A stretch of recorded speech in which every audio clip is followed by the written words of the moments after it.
Alrighty, I think 4 minutes is enough for people to stream in. Hello, welcome to the writing stream. I've officially done this 3 times now, so it's kind of a, hold on, let me turn my music down. I can't even hear myself talk.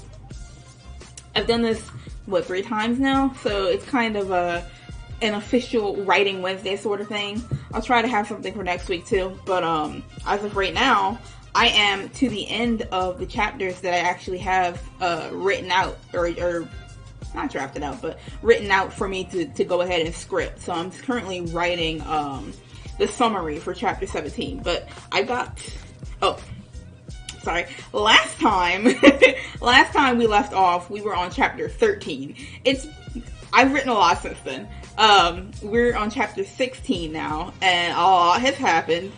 Just to kind of give a little bit of a summary while I'm waiting for people to kind of filter into the chat a little bit. Hello to my 2 watchers. I have the stream open too. I don't think YouTube counts me as a watcher, but hello to my 2 watchers. Welcome. Hope you're doing well. Hope you're staying safe during all of this. So yeah, just kind of a brief overview of what's happened so far between chapter 13 and chapter 16.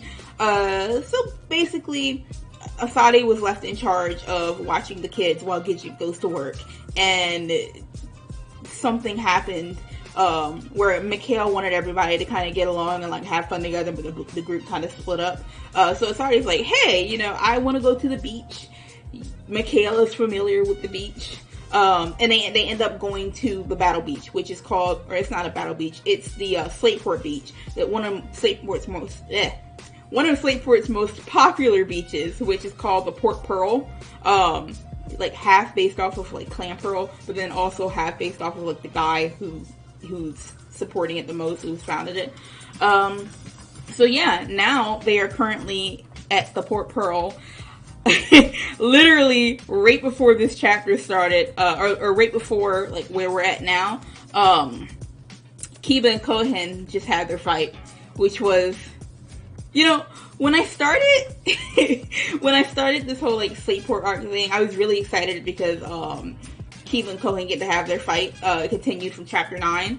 But I expected it to be more of a like a fun kind of exhibition of what the 2 of them can do, sort of thing. And it ended up being really heavy, and it didn't solve any of their problems at all. It was kind of like not a nothing fight because a lot happened, but it was kind of like it didn't really need to have a physical altercation. They need help with talking, but yeah, it did not go at all how I thought it was originally going to go. So that was a big weight on me. That's why, because usually when I sit down to script out my chapters, I'll like sit down and I'll script the whole thing out. Give or take a couple events happening, but this one was just, I don't like conflict. I'm not a conflict person, so this one was just real heavy on me. So I've been like nickel and diming my way through this chapter. Just because, like, I don't like conflict. I don't like seeing my characters in conflict. But that's who they are as characters, and that's what they need to grow. They need to have this turmoil. So that's done. We're not writing the fight today. We're actually writing. We're writing the second half of this chapter, in which the scene transitions, and we get to see what the other kids were doing during the time while Asadi was dealing with her Pokemon having to go at each other. So that's where we're at. And the scene transition for, the scene that we just transitioned to was Mikhail beating a Meryl at the specific battle pavilion that's on the beach. It was originally going to have the beach be like an entire battle beach, because that's what it is in Slateport in the games. You go on there and it's like, oh, everybody wants to fight you, and then you have like the little lemonade shack, but it's a completely different experience here. So there's a specific battle pavilion that, let me sure my mic is on. Yeah, okay, cool. There's a specific battle pavilion that people get to fight at. And I was going to showcase a little more of it, but we're kind of running a little pressed for time. I don't want to stretch things out too much. So we're getting the tail end of Mikhail's fight here.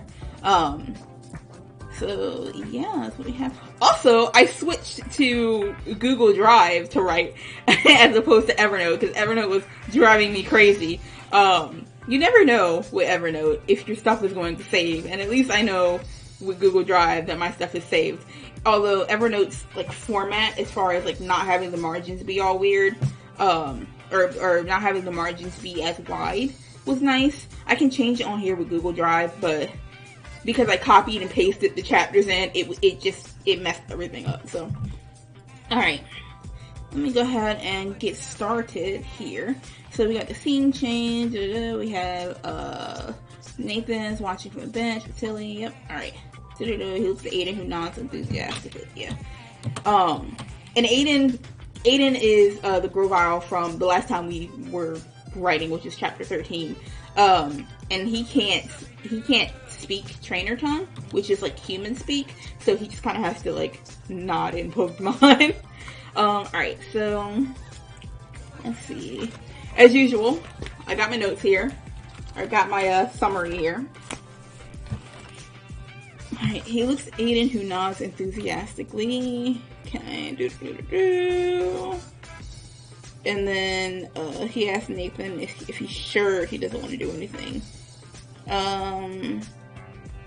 They meet it back up again. They find the others. Nathan thinks for a second, then points out a recently vacant photo booth. The two crowd in there. Okay, cool. Alright, so yeah.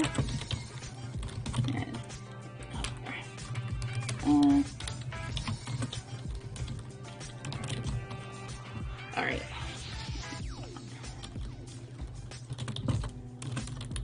You sure don't want to do it.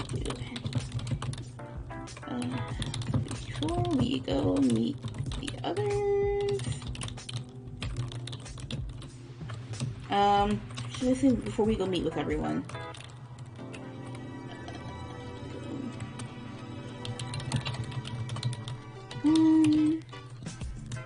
Alright, and Nathan.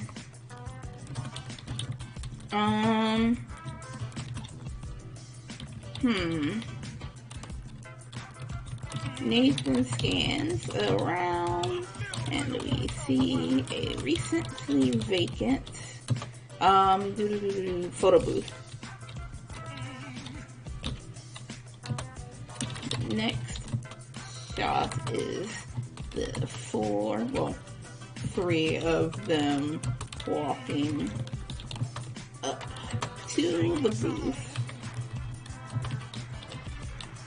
Actually, you know what? I feel like Nathan might say, like, oh, okay, yeah, actually.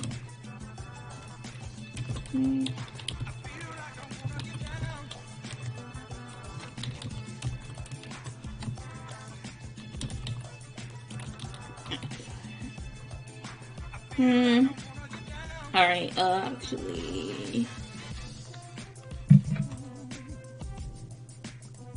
And it's probably going to be during the image scan. Alright, we're not going to have Nathan say anything. We'll just have the image scan take place. And the next shot is the three of them walking up to the booth. And make up again. Points out recently they get the two crowd in there. Alright.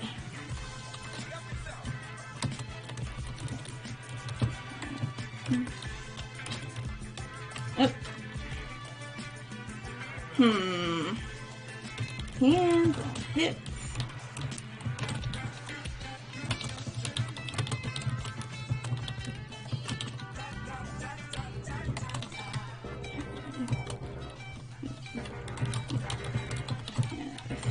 Can so we can give them out to everyone. Alright, come on guys, let's get as many as we can so we can give them out to everyone. Yeah, that sounds about right. Alright. Mikhail, Mikhail, Aiden, Nathan, and Tilly. Kind of pile into this poor little photo booth. Let's see. Pile into the photo booth, and we see quick snaps.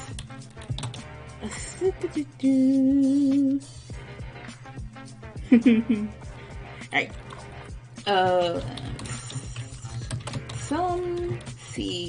Some regular smiles and some silly. Alright, some regular smiles and silly poses. Next shot is the outside booth with, okay, Mikhail checking his phone in the background, and Nathan looking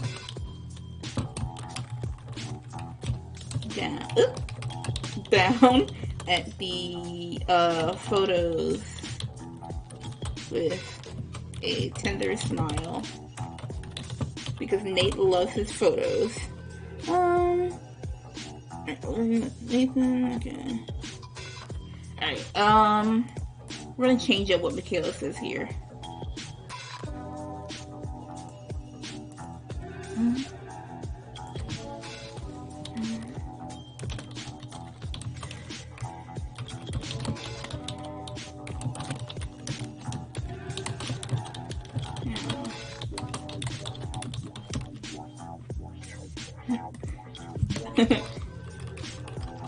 I'm gonna put one hand on this hip. Yeah, one hand. One hand on Nate's shoulder.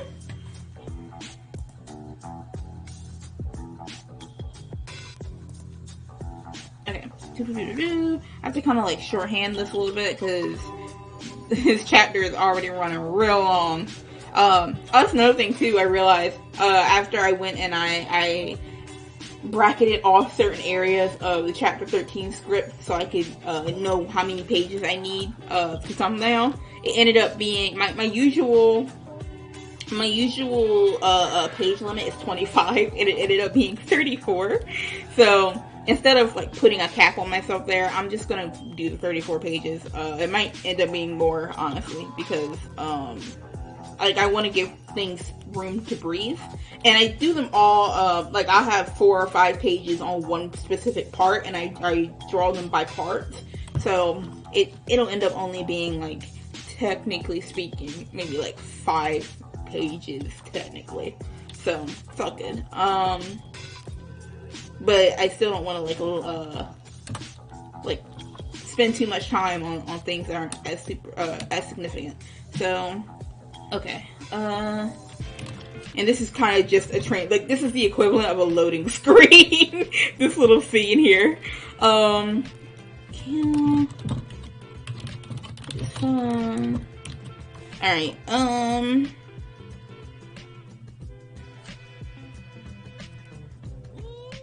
Okay.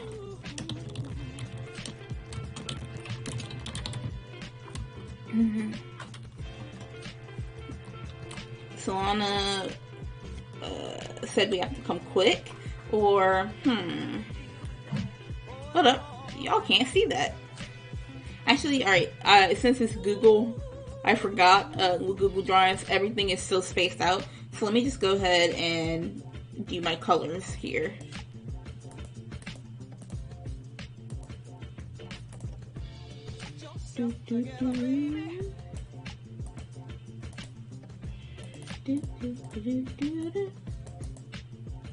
Alright.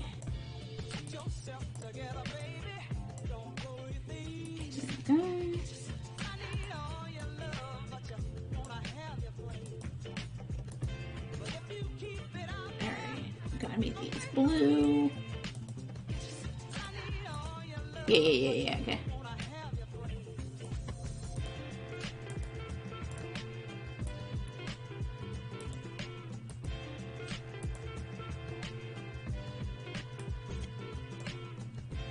Now I'm wondering, like, looking back at this, if I should have him nod enthusiastically or if I should have him give a thumbs up.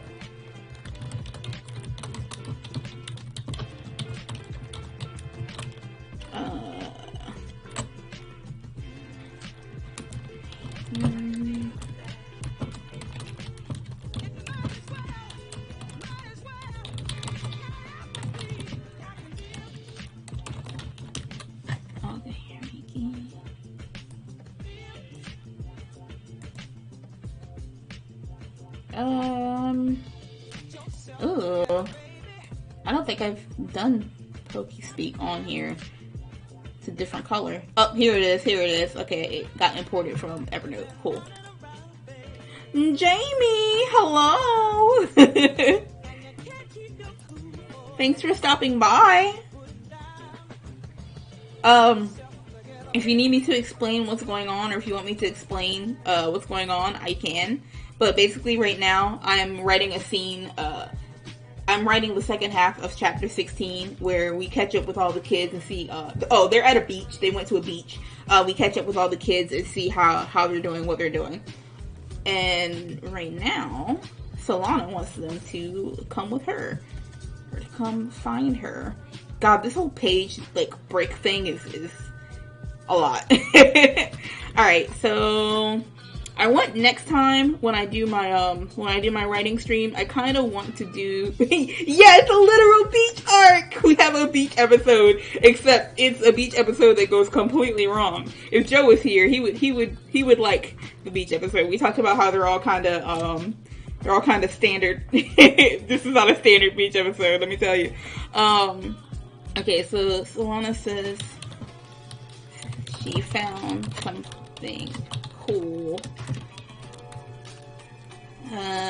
This is she found something cool. We have to get there.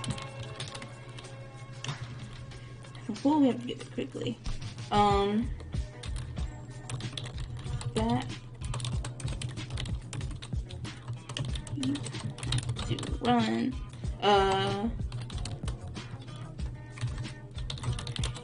Get going.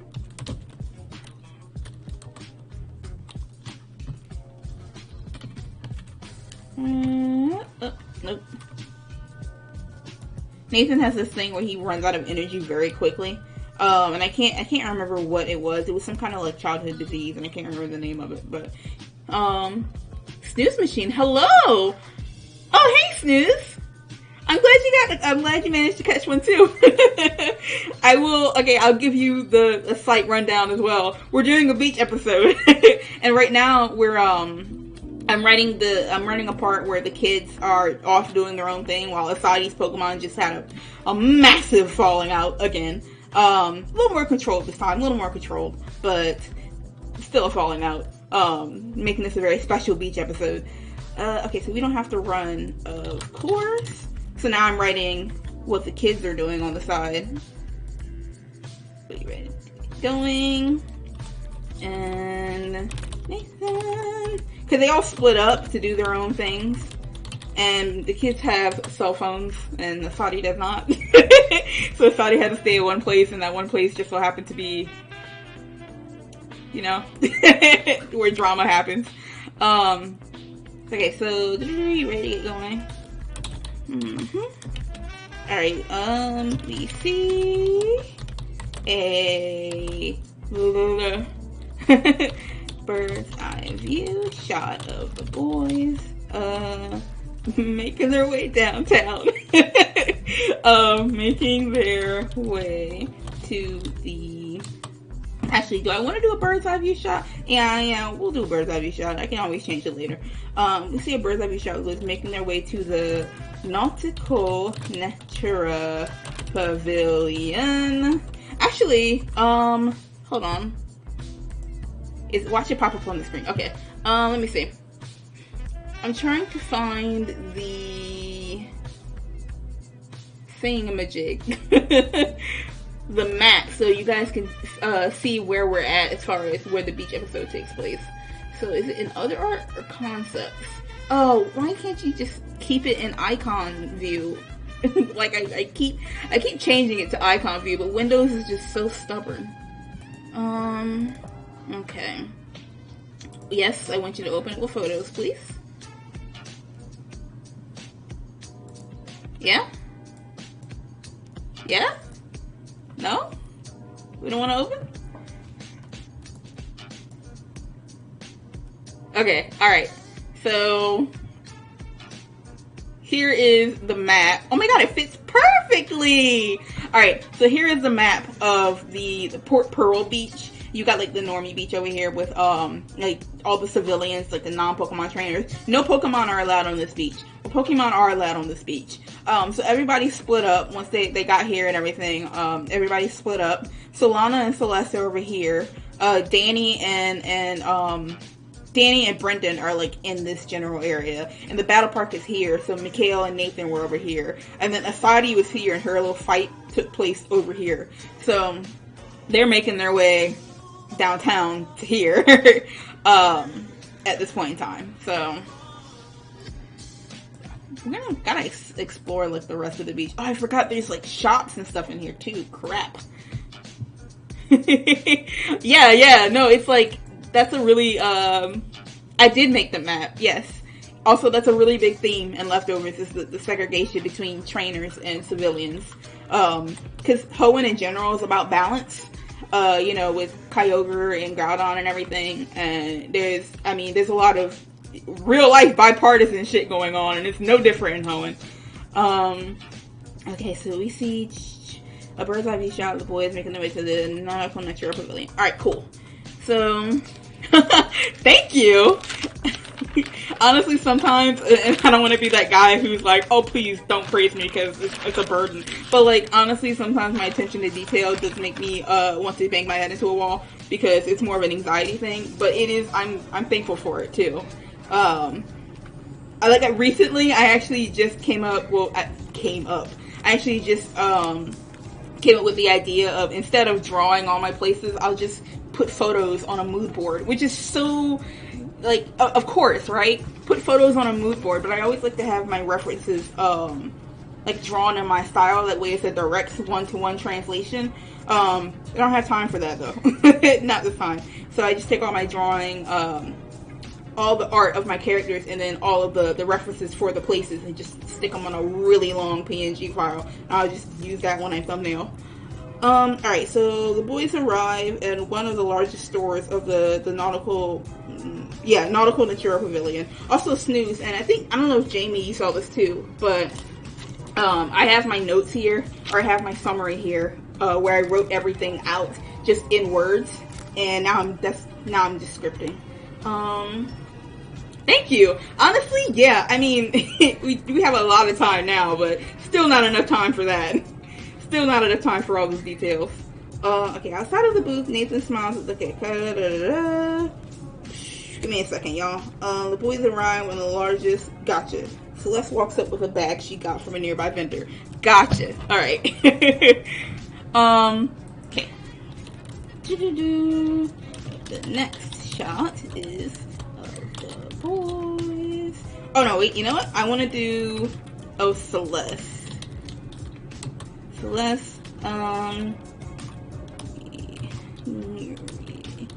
I never know how to spell retrieving. Oh, I did it. A bag from a side vendor.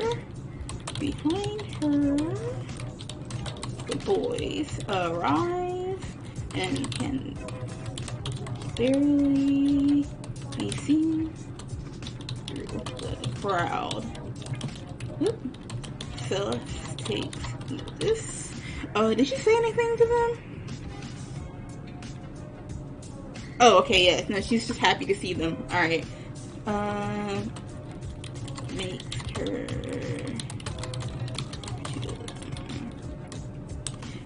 Alright. So we're on to the next page here. I don't know what she's gonna say to them.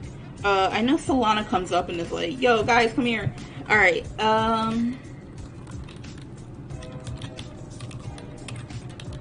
probably just like, oh, hey guys, you're here.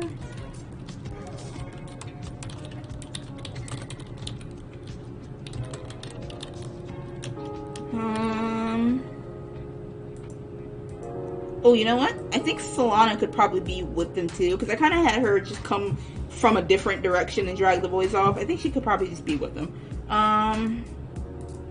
Celeste retrieving a bag from a side vendor. Wow. Solana waits a bit impatiently behind them this time. The boys arrive. It can barely be seen through the crowd. Celeste takes notice. It makes her way. And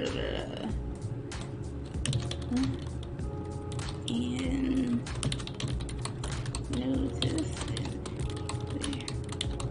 there to them. All right.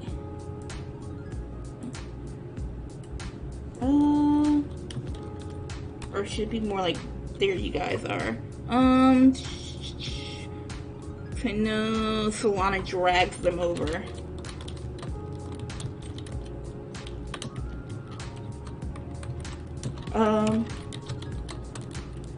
Looking at her.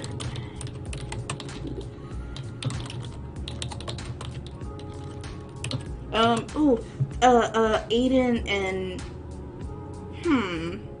will their Pokemon be out too? I feel like their Pokemon will be out too. Oh, but then I have to account for the fact that their Pokemon are out. Alright, maybe I should have them return their... maybe I should have...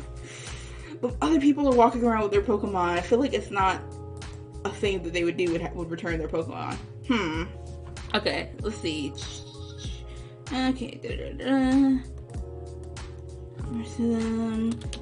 Aquila would definitely be out.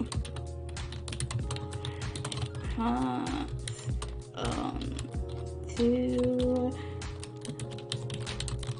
others as what's her name? What's her name? What's her Torchic's name? Imani.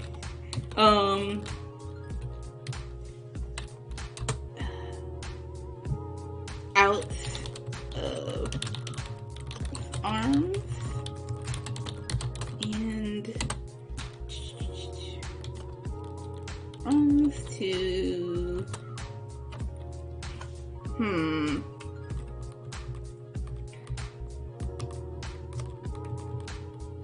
Swans. Ooh, okay, but then somebody has to carry the babies. Alright, maybe I'll just make it so they're not out.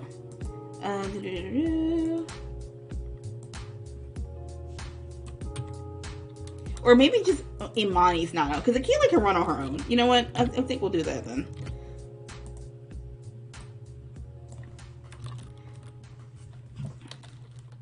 Alright.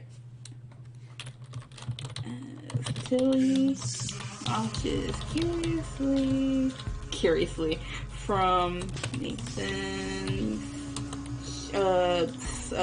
what is it called? A hoodie.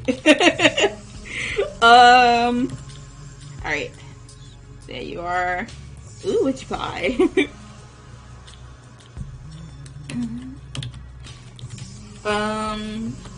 Grabbing boys' hands.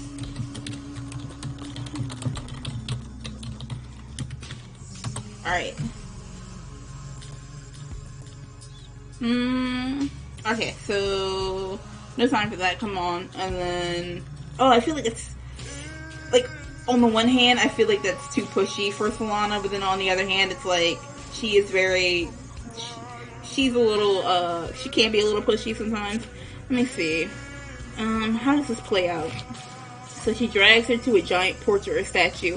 I don't know if she should. I don't know if there should be a. So okay, basically what ends up happening is that Solana shows them some kind of not a relic, but either a portrait or a statue of her grandmother, because her grandmother was the founder of Natura, which is like this super specific brand of clothing for contest trainers. And she's like going off about how proud she is about her entire family and how she's going to be a contest star and all that. But I don't know if it should be a portrait or a statue. I like the idea of a statue. Maybe a fountain? I don't know. I like the idea of a statue, kinda. And she's got her, I forgot what that Pokemon's name is. It's a Calosian Pokemon. The big flower one. I know the big flower one is like not specific at all, but it's the AZ's Pokemon, the evolution of that. It's like Florigis or something, I think. Or Floroma. No, it's not Floroma. I don't know. But she has one of those. Okay, and the times that come on, I will change that later if need be. I gotta make sure everything stays on screen because Google is more spaced out.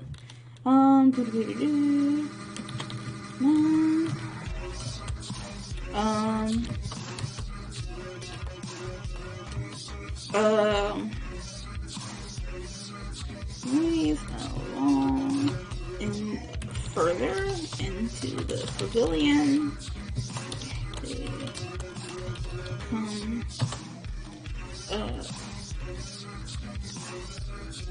You know what? Maybe we'll just not have Celeste say anything.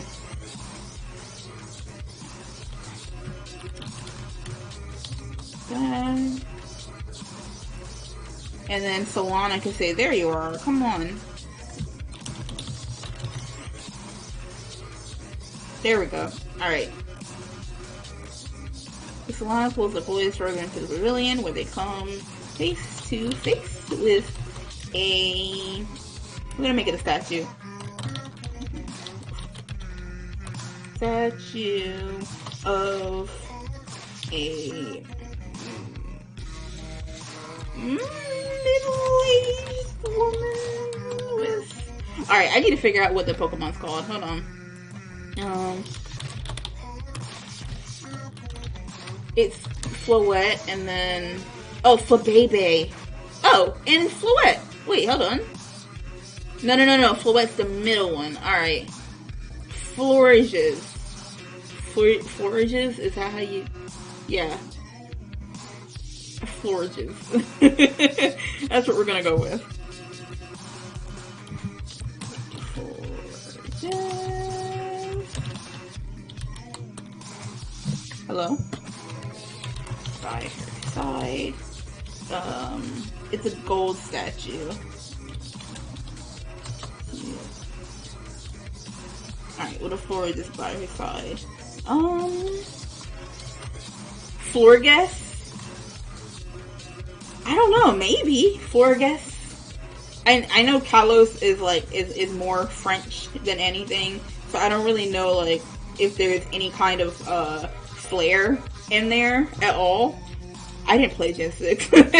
or watch any, well actually I watched the X and Y anime a little bit, but I didn't watch any episodes that included the Pokemon. Florges. Florges. Florge. Marge. Alright, beautiful golden statue of a middle-aged woman with a Florges. Does he really? I feel like you told me that before, that he speaks French. Maybe not. I don't know. But yeah, don't wake him up for that. What time is it over there? Okay, nope. Confirms. Alright. Alright. So, Mikhail. There are a few other people around. And Unity or sitting on the the base, I guess. It's 9:37. Oh, okay. I always say Florges, but I'm also not historically good at pronunciation. Florges. Huh. So we have Florges, Florges. That's pretty. I gotta give it a name. I don't know when, but I gotta give it a name at some point. Also 9:37 a.m. Okay, not too bad. Yeah, let him sleep. There's no like accent or anything on this Pokemon's name. Now Flabebe is something completely different, but Floette kind of like loses it a little bit. Alright, there are a few other people around marveling and beauty, good lord, or sitting on the base. Towers, over the kids, and we see a panel with all of their reactions. So let's smiling. She's seen this before. She's been here. Mikhail and Nathan.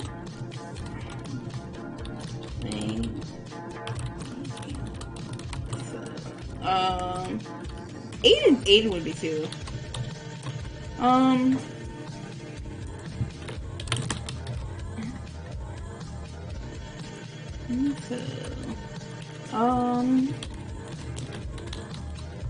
Is blank face, and Solana stands proud.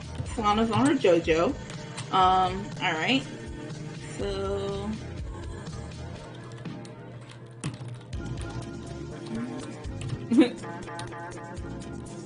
I would say he's overreacting, but he's just very excitedly.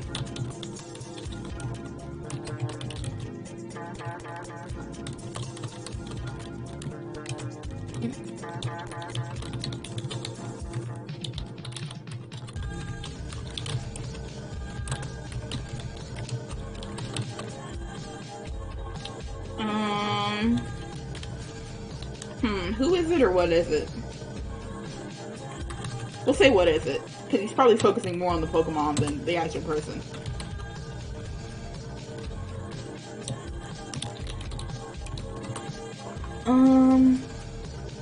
Let's see.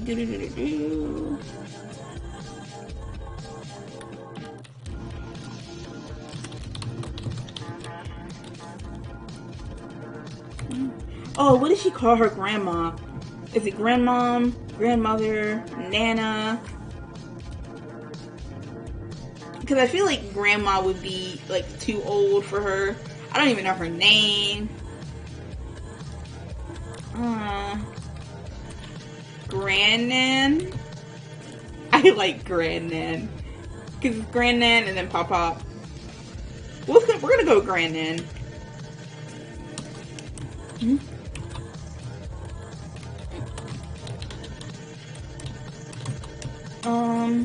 Oh, I almost forgot, actually. I need to I need to do the formatting for this. Oh, that's a thing on its own. Alright. Let's see.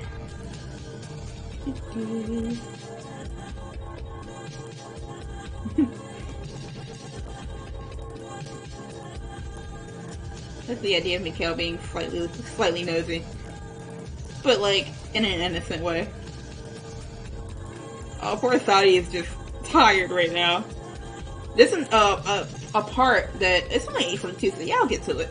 There's a part later on in this chapter where or coming up right after this, where I didn't put a colon in there. I was like, what the hell?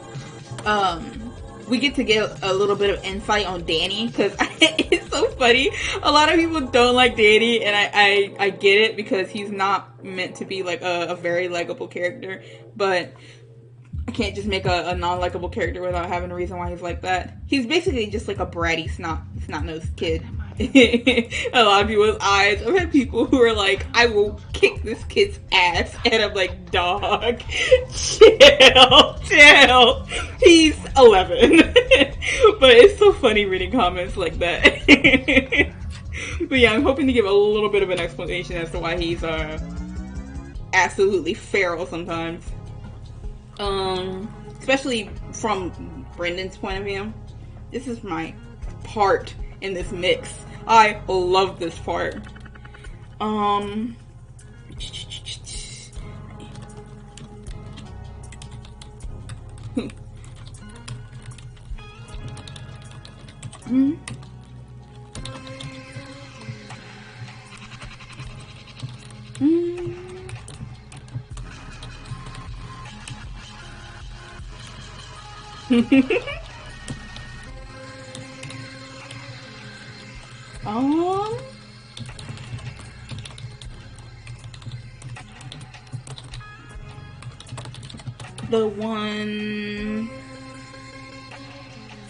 That's a fashion designer.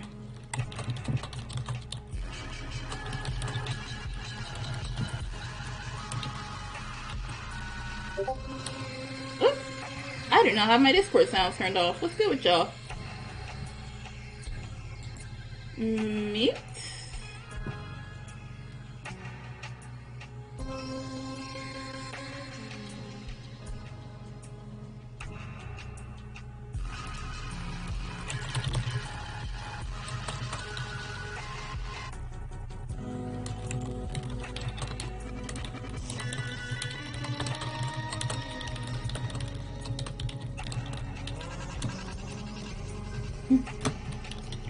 Alright, oh, how do I write this URL up?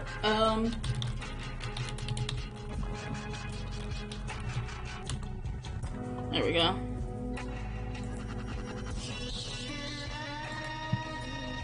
Alright, so, okay, you mean the one, you said was a fashion designer?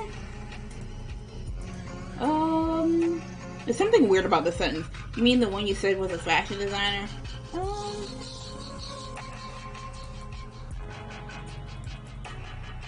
I think I'm, okay, you know what? You mean the... I'm like, I keep forgetting, cause, and I guess I could go into this a little bit too. Next time I do this writing stream, I want to write my, oh, I don't want to put spoilers out there for my Let's Play, but I want to write my other story, which is called Anthesis, and the main character of the Anthesis story starts out at 4 years old, so I'm so used to writing for like a 4-year-old at this point, that trying to string together sentences, because they're, like, Michaela's 12, so trying to string together sentences for him and, like, figure out what would he say, what wouldn't he say. I'm still in, like, 4-year-old mode, which is weird. So yeah, he's pretty confident. You mean the fashion designer one?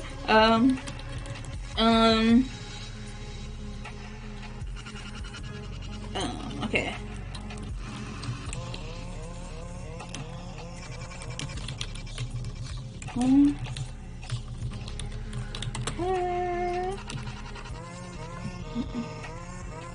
She's glowing at this point.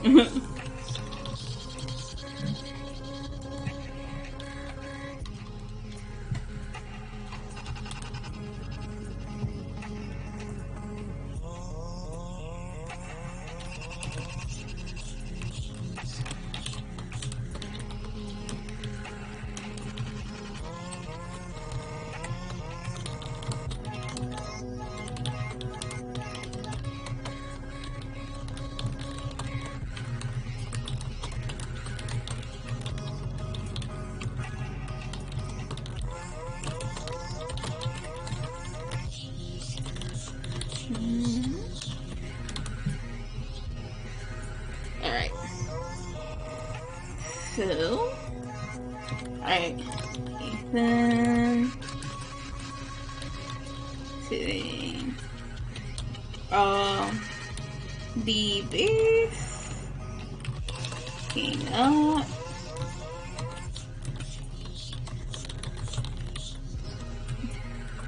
Hold on, we'll switch that up a little bit.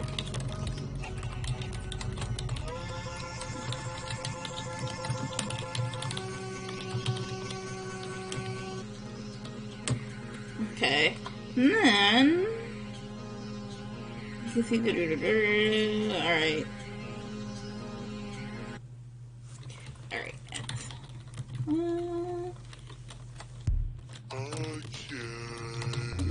Foot on the base. Start my stream. Oh, you're going to stream too. Good luck with your stream, Jamie. Oh wow, I forgot that it's like usually around the time that you start streams too. Thanks for stopping by. Come by next week. I'm drawing so. Ooh, that's exciting. What? Well, I know you probably won't know when you're going to stream next week, but if you do know the day that you're going to stream next week, please put it in the chat. Because I always think it's like Tuesday. Well, no, it's Tuesday for you, but Wednesday for me with a time difference, I think. I might have that wrong. I might be getting that wrong. But yeah, I'm excited to You see it stream the same time every week. You streamed like a couple times last week, right? So it's usually one on Monday / Tuesday. It's Monday and Wednesday and not. Okay. Gotcha. So I'll try to make the Monday one, because I might be doing my own stream on Wednesday. But I'll definitely try to make the Monday one to see what you're drawing. But thanks for popping by. Putting a foot on the vase. Alright.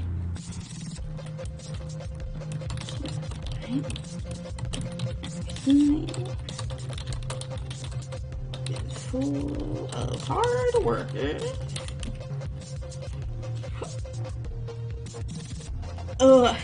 Bye! So I was gonna have her, I was gonna have Solana when she's talking about her family's full of hard workers, like imagine her family, but that would be really big spoiler.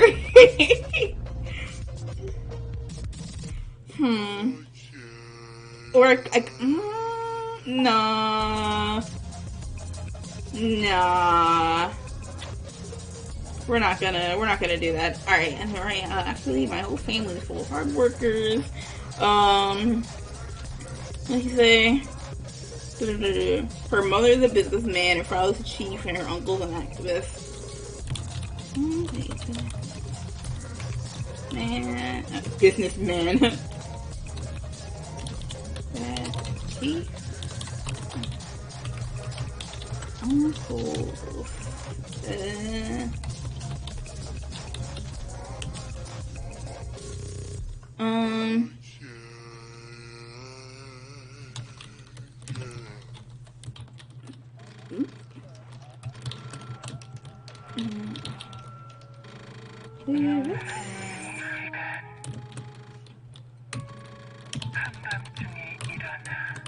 And then Celeste hops in.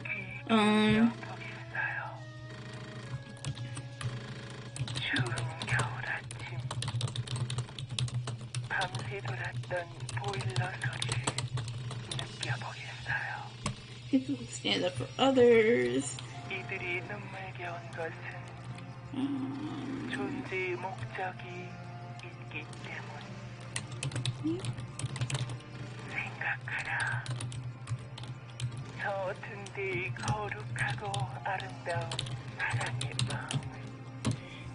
Alright, and then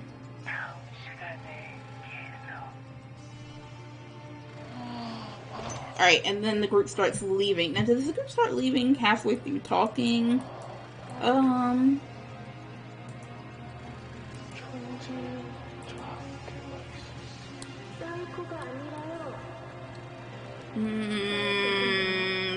Actually, thinks he can see.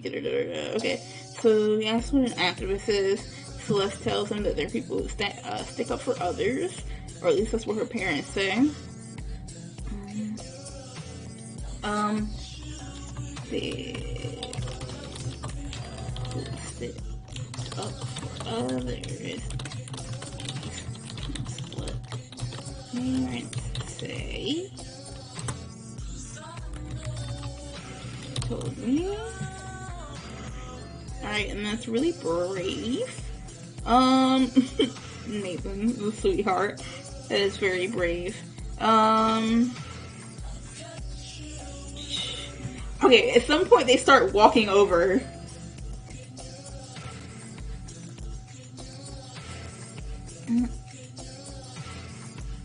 But at what point did I start walking over? Because Nathan has planted himself onto the base at this point.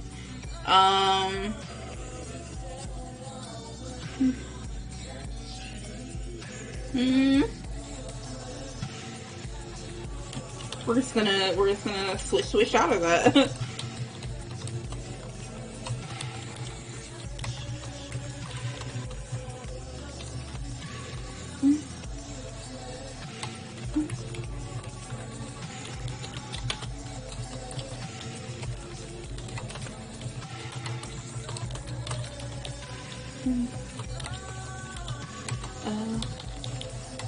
A Stargate is good.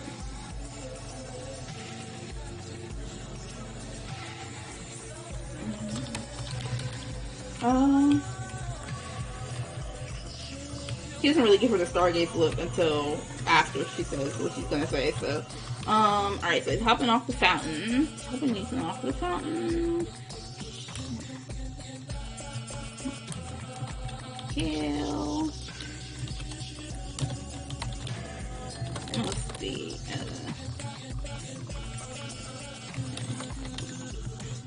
That must be a lot to live up to.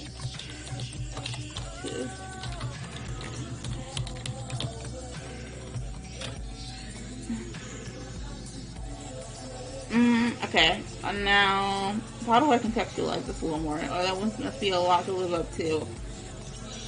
Should...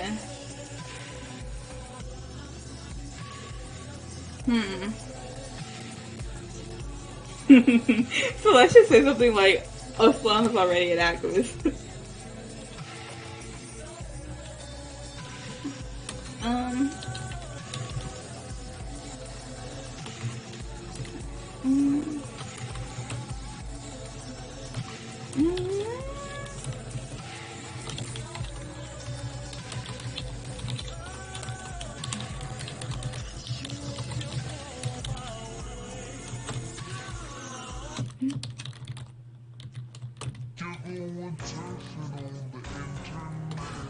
Remember how Dad said we should start with the basics first?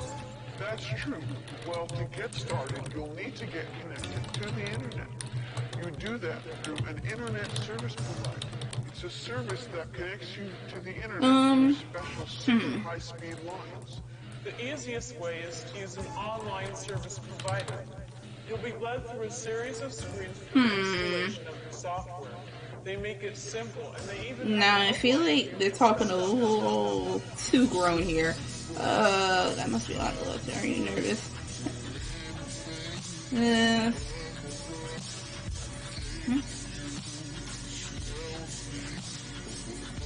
Oh, you know what? I think it would probably take her a moment.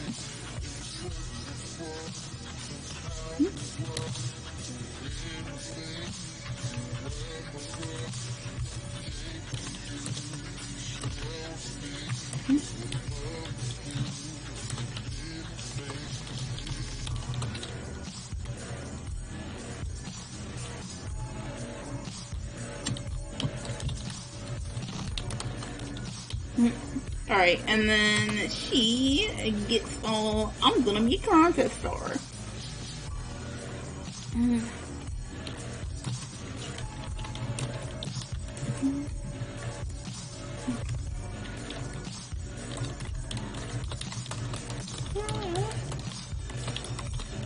Do my own thing. Alright.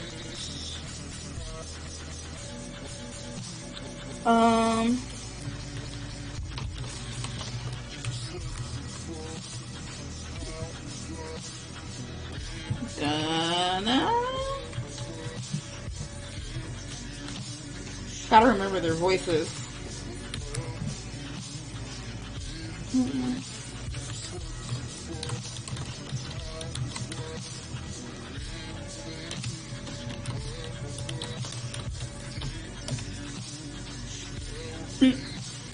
There we go. There's the childishness.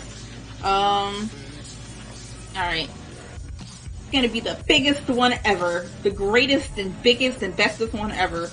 Alright. You're right. Guys, no need for me to be nervous when I'm gonna do my own thing. Ever.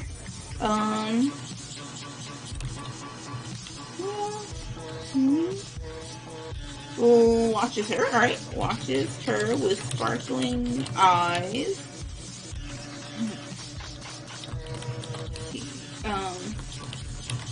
Ponder on her own in the background. The comforting part about writing scripts versus writing like this fan fiction that I'm gonna be putting out is that I can just write whatever and know that and know what I mean. I don't have to make it. I don't have to translate it perfectly. Because she's not really pondering on her own in the background, but I know what she means. I don't have to be as specific about the types of descriptors that I use. And that's a bit freeing. I keep going to like the bottom of this page and we're not there yet. Okay.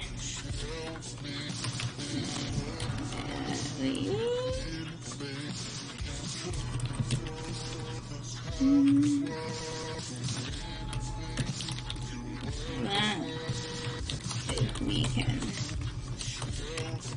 even I hope we get the chance for this and I should get the chance for this and two. Alright. Because this is ultimately like a trainer journey. It's like they're going on the gym challenge, so when you have so many people who have different things that they want to do, it's hard to cover everything. Solana knows this, and she's not like pressed about it. But it's an important thing for Mikhail to hear, because it comes in later. Mikhail being the selfless boy that he is. Alright. So, gotta go through format lays.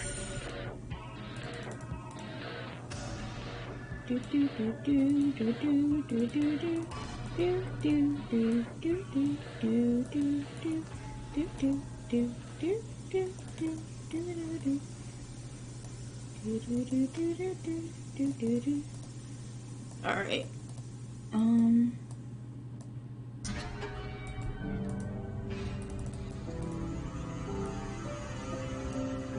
I gotta make sure I remember that the Pokemon are out too.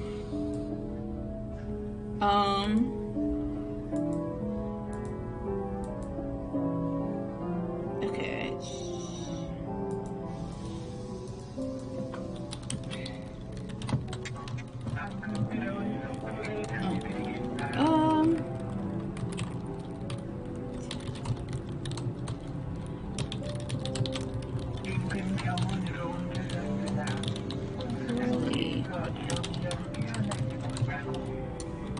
Alright, so finish formatting this.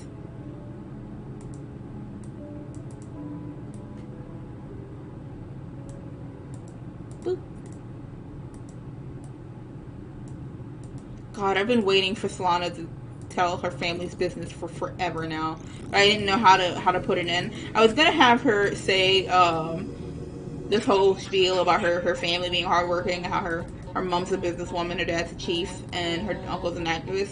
Or at the very least, I was gonna have her say her uncle's an activist in the dinner scene in chapter 9.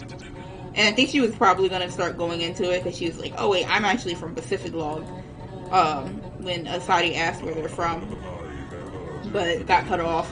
That's kind of a fun thing too, is that like sometimes characters just get cut off, and it's like, all right, well, I guess we're moving this scene along now, and I have no choice, right? Yeah, okay, that's fine. Like it just flows too well, where it's like, all right, you were gonna say something, I'll just make a mental note to put that in later. It's fine.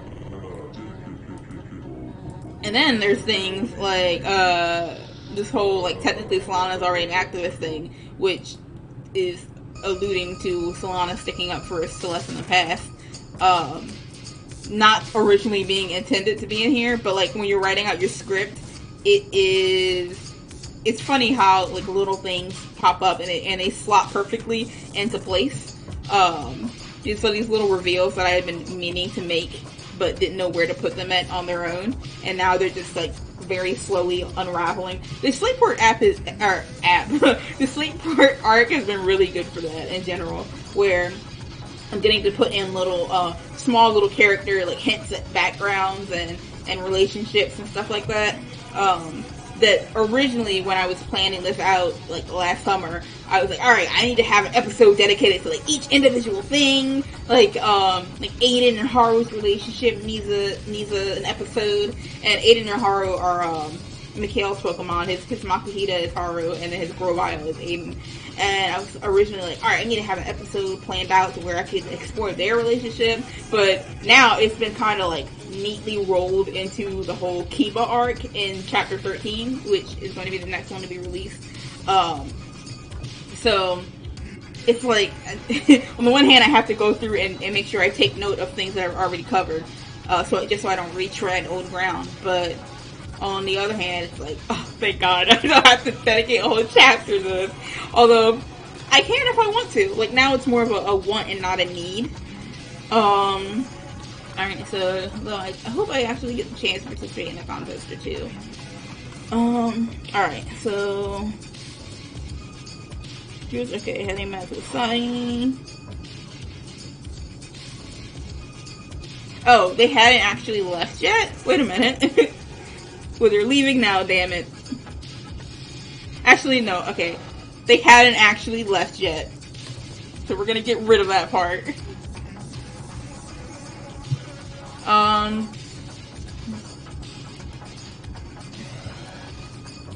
The next shot shows the group leaving.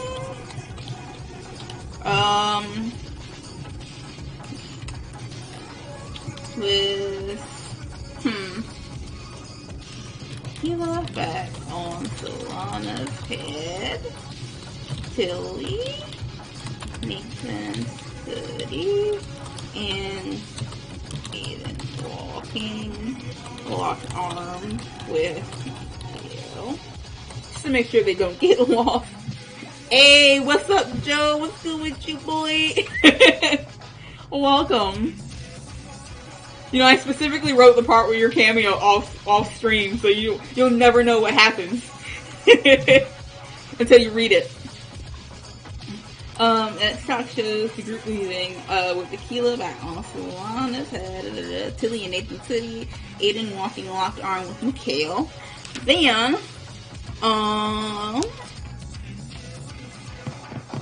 Nathan remarks that he thinks he can see Asadi waiting for them, to which Solana remarks that she hopes they aren't late. And it's, okay, Gucci. Alright, so...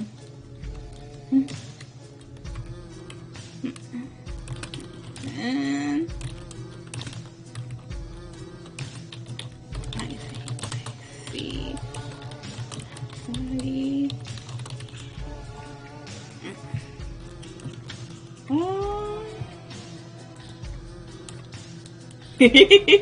I mean, technically this whole stream is a spoiler. If you want to know what's been going on to this point, or a little bit of context, without having to explain the whole thing again, we're going through a beach episode. I know you and I had talked about beach episodes, so I think you'll find this one pleasing at least.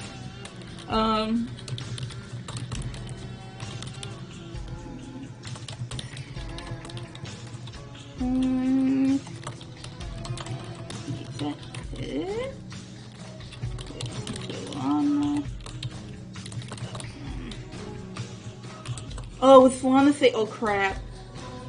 Nah, she's a good girl. She probably wouldn't say that. Because remember, they're like 10, so crap is a bad word. Anything remarks, okay.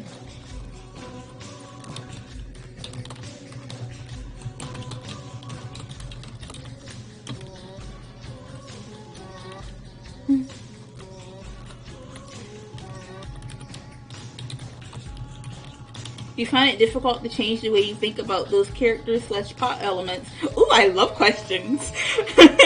Do you find it difficult to change the way you think about those characters / plot elements from dedicated chapter to interwoven into other arcs? Or was it more of a natural shift over time? Huh, that's a good one. It's kind of, it kind of just happens in the moment. It is a lot of, like, when I plan to make the chapters, or when I plan to make the interactions, like, their own chapters, there's a lot of kind of padding that goes into it, but, like, meaningful padding, so we get more of the interaction, as opposed to having it interwoven into the chapters. As far as the mentality behind it, I think is what you're asking. Difficult to change the way that I think about those characters / plot elements. Um, Not really. I don't find it difficult to change like the overall like the thinking because I know like who the characters are, although sometimes they do change. A big example of that is like Kiba and Kohen are changing all the time. Like, everyone else, like Aiden and Haru, for instance, I know who they are. I know their like basic personalities. So being able to like or they haven't really had a whole lot of interactions in the narrative yet. So having their interactions interwoven into the chapter is fine because no one really knows what they're like yet, and me either. I don't really know what they're like yet, so I'm kind of exploring them as it goes on. But like, I had chapters that were planned out for like Kiba and Kohen, and every time I write them in the chapter, they change, and something new happens, some kind of new dynamic.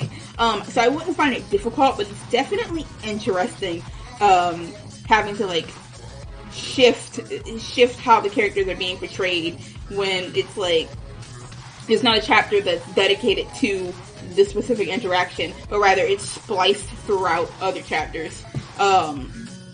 Hopefully that helped, or not helped, but hopefully that answered your question. Because I'm like, I get what you're asking. It's just, I guess, hard for me to explain. Okay, cool. I'm glad it makes sense. And feel free to ask more questions too. I like question time. But yeah, Kiba and Kohen are just, oh my god, they're so difficult to deal with. They're so difficult to deal with, but it's fun though, because it's never a dull moment, I'll tell you that much. Like this, I mentioned this at the beginning of the stream, and I'm not sure if you caught it or not, but the fight that happens between them in this chapter was supposed to be like a, not necessarily lighthearted, but it was definitely supposed to be more lighthearted than it is right now. Where they fight and they find out that like they love fighting each other, and it's, they kind of had this mutual respect for each other. No one has respect, and like the actual way it came out, there's no respect here at all. Like, I think the problem got worse, which, I got to deal with it, but it was interesting watching it develop and just being absolutely tired by the end of writing it. And part of that comes from, like, within the time that it took to write the chapter, I had, one of my first arguments. It wasn't really an argument. It was like a discussion. I had one of my first discussions with a friend, and we hadn't had anything like that in like 10 years, our 10-year friendship. So it kind of recontextualized how I look at disputes and like disagreements. And since Kiba and Kohen are based off of elements of myself, I got to play with that a lot more. As far as like a big part of that whole disagreement with me and my friend is that I didn't know what I wanted. Like, because I brought the disagreement up, but I didn't know what I wanted from it. Like, I didn't know if was an apology good enough. Like, what do I want from it? And that's kind of what's been showing, or that's what rears its head here when it comes to Kiba and Kohen, where it's like they're fighting and they don't even know what they want to get out of this fight, or why they're even mad to begin with. So that just makes things a lot more complicated and a lot more nuanced than I originally intended. Alright, so I hope we aren't late. To check the time. Ooh, I don't think I've heard this part of this mix before. It's really nice.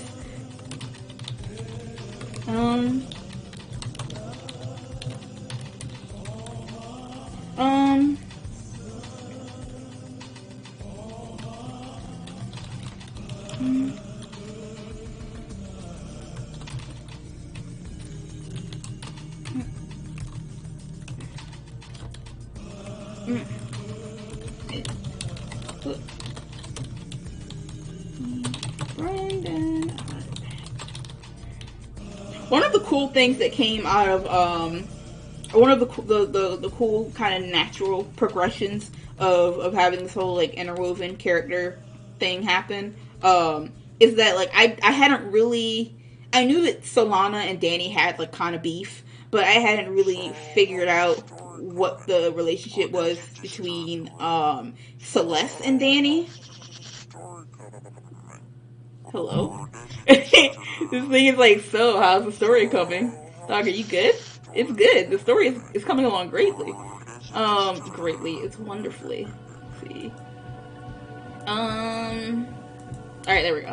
Now that's out of the way. So yeah, I hadn't really thought about the interactions between Celeste and Danny, or Brendan and Mikhail, for instance, or, you know, just having things like having characters in different places. It's like everything is on a stage. Having characters in different places kind of encourages different interactions between them that you wouldn't have normally considered beforehand. Like, and I guess that kind of gets back to what we were talking about with your question, or with Sneeze's question, where it was like, as opposed to taking these characters and isolating them in their own chapters, now it's like, okay, they're all in a room, and whoever crosses paths happens to cross paths, and there has to be an interaction. Which also goes back to the whole attention to detail thing, and how that's sometimes an issue, because it's like, I have to stage things so that certain characters are not in a certain area, because, like, if Danny and Solana are in the same room, they're going to have an interaction. So if I don't want to have to write that out, then I need to position it so that Danny and Solana are not in the same room during an interaction. Like, it's like mixing chemicals. There's going to be an interaction with certain characters. Like, if I have Kiba and Kohen in the scene, they will interact. So if I don't want to have to, like, dedicate time to that, I just can't have them in the scene. But then I have to come up with a way to justify why they're not there. And it's kind of like this really interesting, intricate game. It's a fun game. It's stressful sometimes, but, like, it's a fun game too, because then you get stuff like Celeste and Danny interacting, and just interactions that I would have never thought about beforehand. So Danny and Brendan are back yet. Alright, now we're skipping scenes again. Alright, so scene. Where are they? Are they inside the little area? I think they are.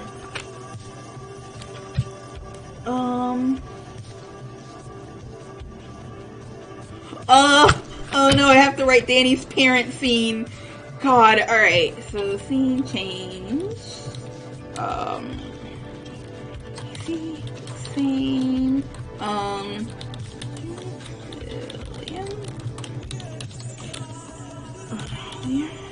with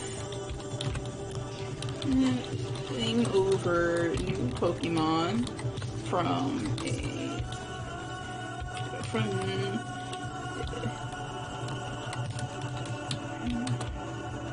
regions. You have to get all of it. Okay.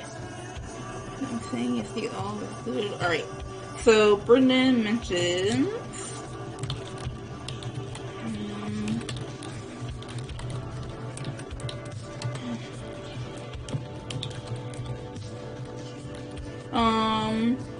so Brendan's talking about not having his national dex here. It's like his dex is unlocked. Alright, I can't wait till dex is can so I can you know, so I can come back here maybe? Or maybe I wish my dex was unlocked.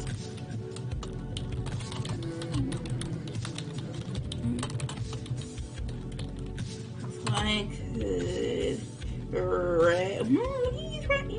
he's registered.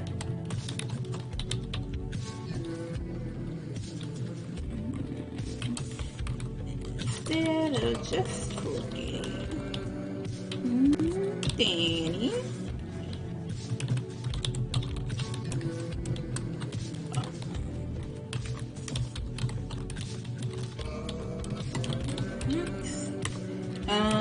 Alright. Does Brendan walk over to him? Could have had his whole dex. Okay.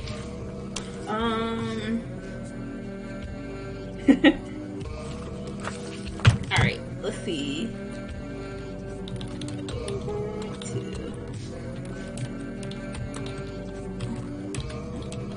need to. Dad says I need to get every Pokemon registered first before I get the update. Oh, he's drinking a soda.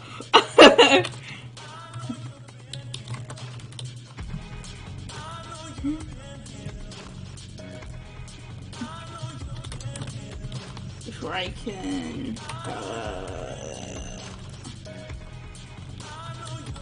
their Pokemon from different regions. Okay. And then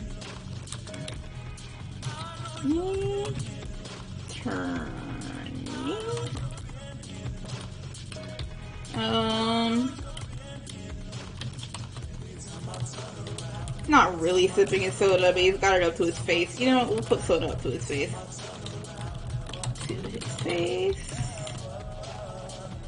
Alright, my keyboard is doing a thing. There we go.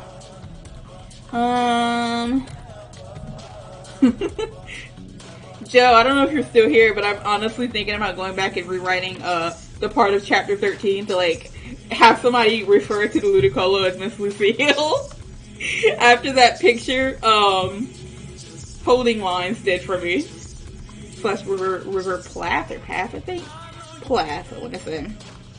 For my birthday, drew Miss Lucille, and it was fantastic. Turning away, soda up his face. Yeah. Oh my god. Hello, Glory! You're not late. It's like, what, 9:30ish? 9:21? You're good. Hope you enjoy. I'm just, like, stumbling my way through this script. Alright. Hello, love! Yeah, I'm glad you could make it, actually, because I know you said that you, like, weren't sure if you were going to. I'm glad you could make it out. I'm writing about babies on their beach episode.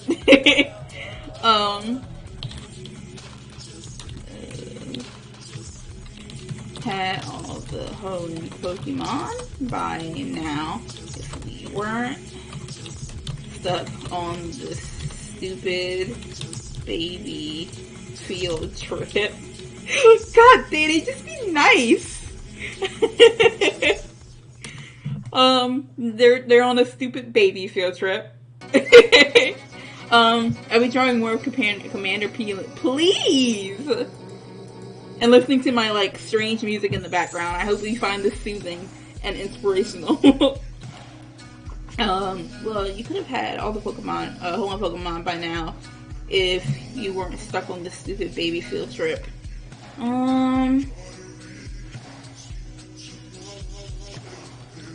Brandon.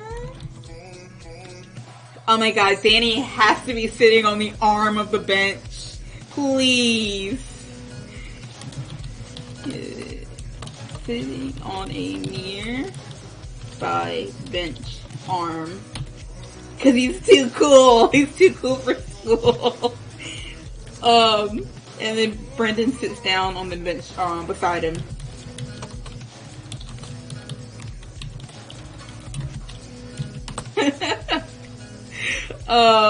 Okay.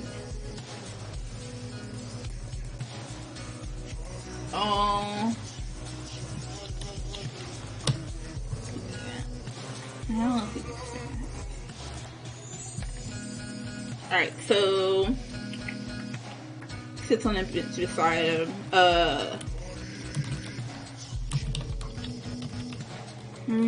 Oh, he's gotta look down first.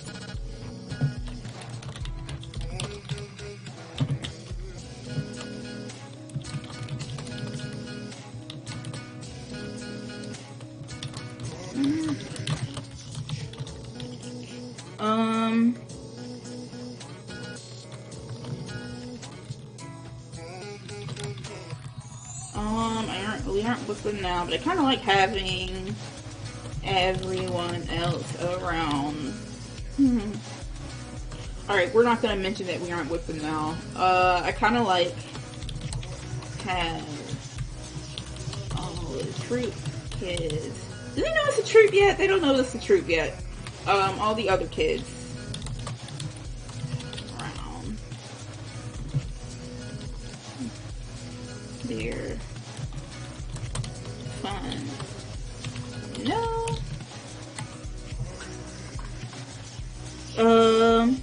Alright, and then he looks up. Clearly, I'm not informed about anything. And it's a quick question: is this like a script? Yeah, this is a script for leftovers. Yeah, it's a script for leftovers. This is chapter 16 of leftovers. You can ask questions about anything that you want in the chat, and that goes for anybody. Like, questions are good. I like answering questions. It's all good. Yeah. No, it's all good. It's definitely a script for leftovers. I'm hoping next time to work on Antithesis, but I gotta get a little farther in my Let's Play before I commit to that on stream. So, I don't know. Oh, just because there's like a big spoiler. I don't know. I kind of like having like, all the other kids around. They're a lot of fun. You know? Look. Please back.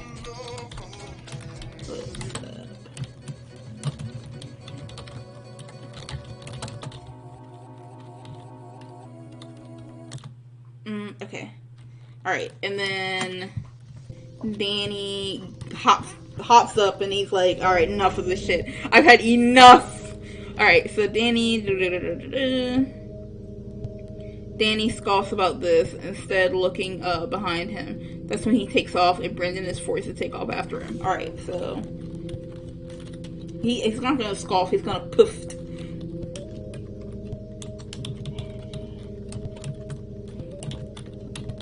Behind him. Hopping off the bench.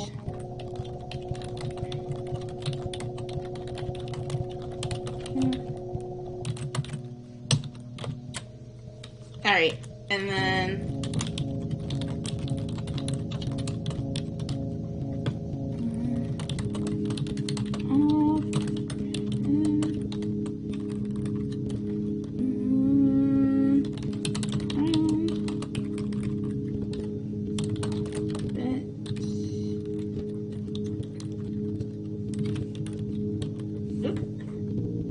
there we go.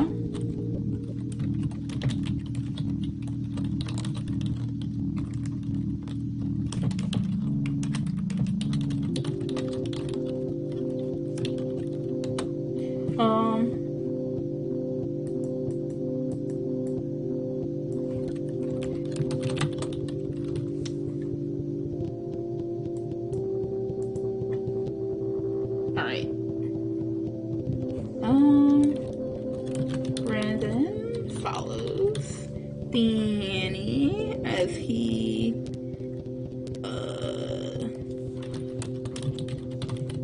comes face to face with some adults. Oh, as he approaches some adults leaving the Port Pearl Amphitheater. Alright, let me go format all this real quick. Alright, quietly. Well, I hope I should get the chance. Yeah, boy. Oh, poor Sadi. Oh, there's a really good talk at the end of this chapter, and we may or may not get to it during this session because I plan to end around like 10:30, 11, 10:45, 11ish. So we may or may not get to it, but it's a really good talk. I love the talk. I love the individual talks that Asadi has with her Pokemon. She had one with Kiba in, was it last chapter? I think it was last chapter. Last chapter was what, chapter 15? yeah, she had a talk with Kiba in the last chapter, and she has a talk with Kohen at the end of this chapter, and it's like, all right, y'all are Gucci separately, but it's still some shit that's going on that you can't come to terms with together. Also, I need to change this color for consistency's sake. All right.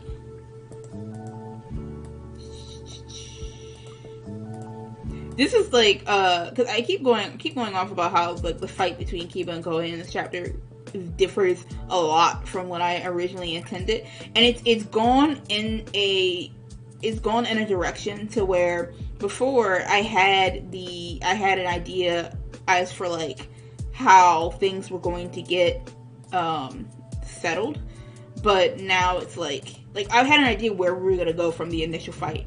Now that the hole has been dug deeper, I have no idea where we're going to go. I don't know how they're gonna mend this,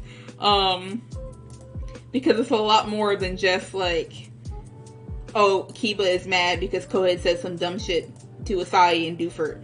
It's a lot more than that now. It's Kiba has trust issues, and Kohen is a really big trigger for her, and Kiba is also a really big trigger for him.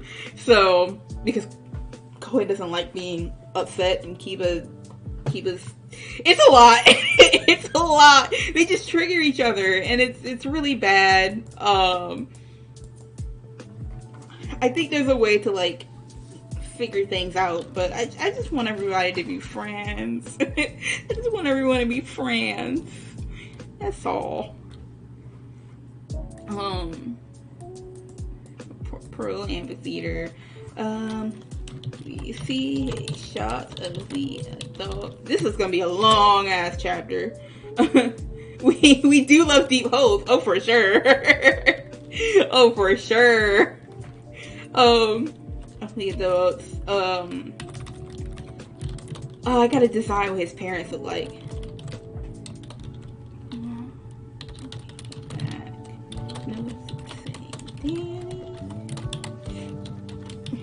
To cover up their faces, scary off. Okay, so as you'll see play out here, Danny's parents are like not great. Danny's parents are not great. And not in a that's one of the hardest parts about writing like internal conflict or things to do with like character conflict and stuff like that, because you don't want to trivialize things that happen to characters, but then you also don't want to flanderize things that happen to characters, and there's a lot of nuances to cover. Like Danny's situation is it's his parents had him when they were young, when they were both very young, and they're still trying to live their life. So Danny suffers a lot of neglect, but it's not like overblown, like, oh, we don't feed you, like media portrayed neglect. It's just little things, like the fact that he took his test and they were like, all right, well, he's taking his test, so we're gonna go on vacation, and they left the night he took his test, not even knowing if he was gonna actually pass the test or not, so he had to spend that night alone. It's just little things like that. And I'm trying to keep it as nuanced and respectful as possible, without like overblowing anything or making them like cartoonishly or cartoonish or villainous. So we see a shot of a man and woman looking back, and this Danny trying to cover up their faces, scurry off. And that's why Danny's such a little shit. It's just a big defense mechanism. Alright. Friendship!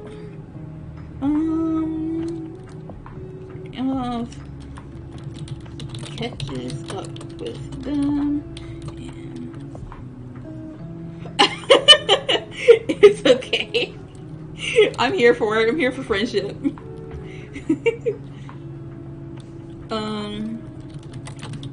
And sees who he's running towards.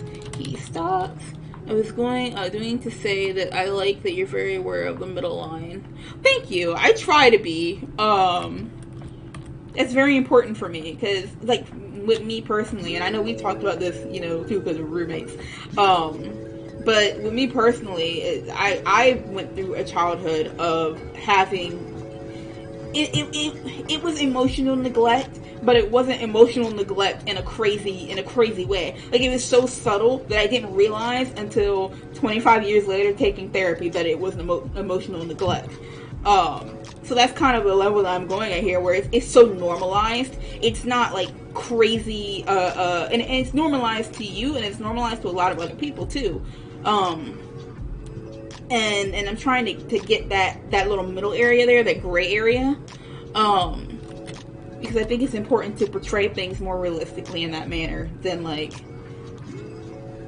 super dark or not a problem. Brendan sees who he's running towards. He stops. And Brendan is very aware. He doesn't know exactly like the nuances of this whole thing with his parents, but he's very aware that his parents don't treat him the way they should be treating him, just because his dad shows him so much love. So, and again, that goes into like my own childhood, where I had a lot of friends who came from shitty households, and so, you know, they always would tell me like, oh, I really love being over here with you and your mom, etc., etc. So we kind of became like this secondary housing, not in like a technical way, because they weren't staying over all the time, but it was kind of like a home away from home for them. So that's what Brendan is for Danny. He's like that home away from home, and provides him with at least some of the emotional attention that he needs. Not all of it though, because he only met him when he was like in school, and at that point, once you get past like 5 or 6, the damage is kind of done to your mental and your emotional state. He stops. Danny catches up with them. When Brendan sees who he's running toward, I just mean like developmentally when I mean like 5 or 6. He's coming towards his. He stops and stands a few feet away, looking incredibly uncomfortable. Alright, so now I gotta figure out how Danny talks to his parents. I don't know what their names are. We're just gonna say Danny's mom. I feel like his parents would say something first, just to like, hey, totally weren't ignoring you. Let's see, so he calls out. Oh, he calls for his mom and dad first. Hold on.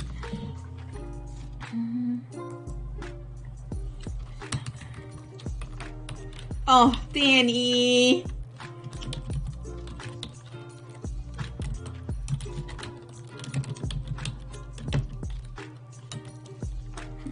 Oh, baby.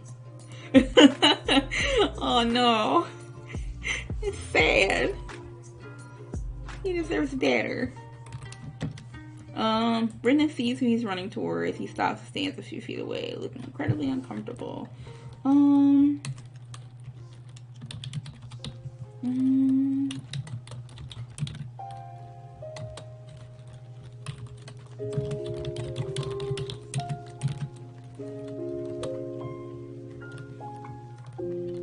Okay. Alright, Danny's parents make some small talk with him, and Danny's smiling. Danny's smiling. I kind of like, when I write these summaries, I kind of write them in the moment, and I don't remember a lot of what I write, so that's like my reactions, why I have a lot of reactions to like going back and rereading stuff. It's kind of the same when I edit my Let's Plays too, where it's like, oh man, I didn't realize that bit was funny, or that's incredibly tragic.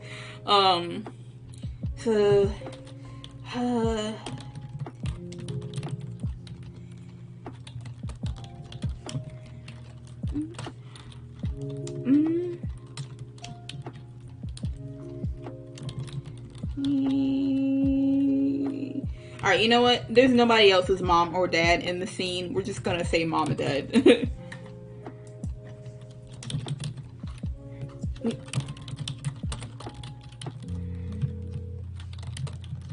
Gotta add my sweat dropping in there. I'm getting kind of hungry, actually. I should have ate dinner. Hands on hips, sweat dropping. Or at least brow furrowed. We'll say brow furrowed. It's not quite a cartoony sweat drop.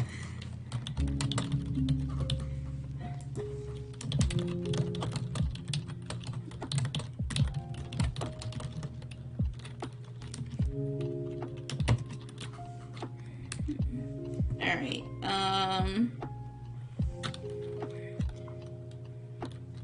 Danny.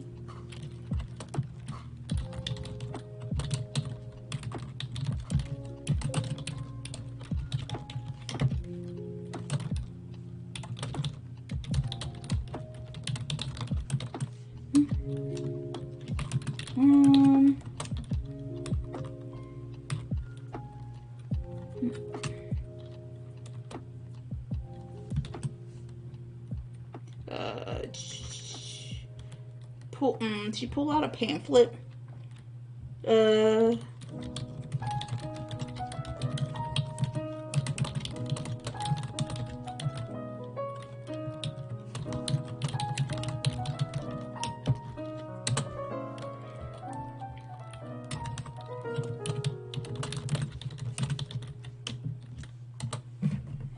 Favorite of the Port Pro.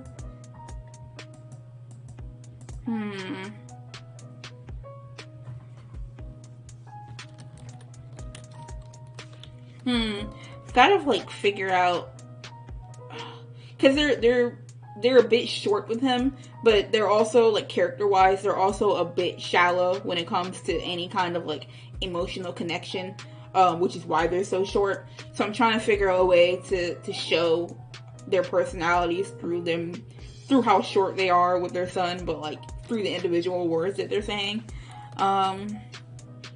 Amazing concert at the Port Pro.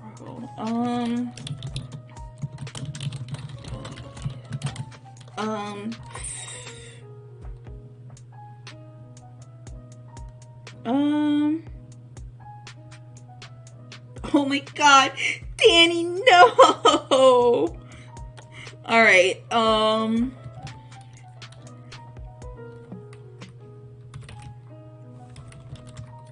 let me see. Alright, we'll have Danny interject here.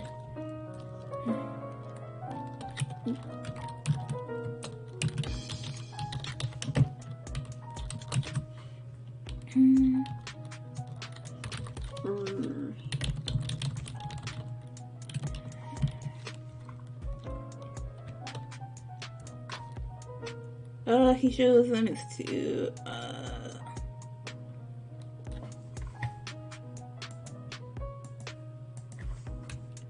Alright, we're gonna have that be a little awkward ender there, and then we'll have Dad be like,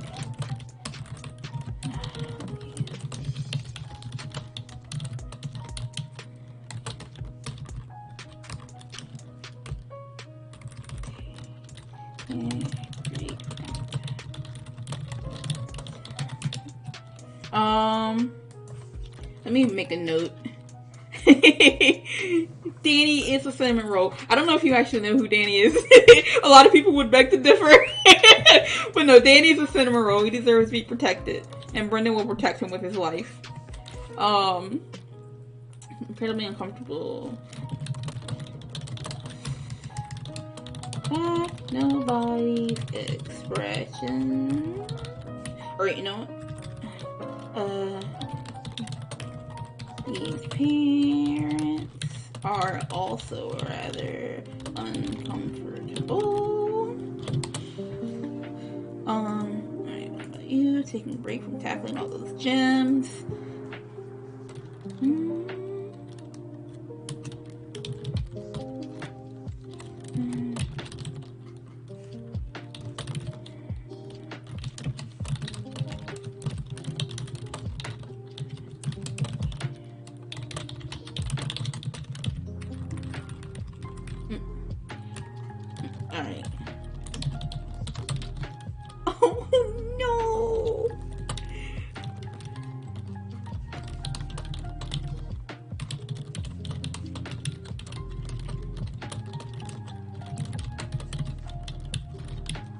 They're like actually not interested. They're just trying to make small talk.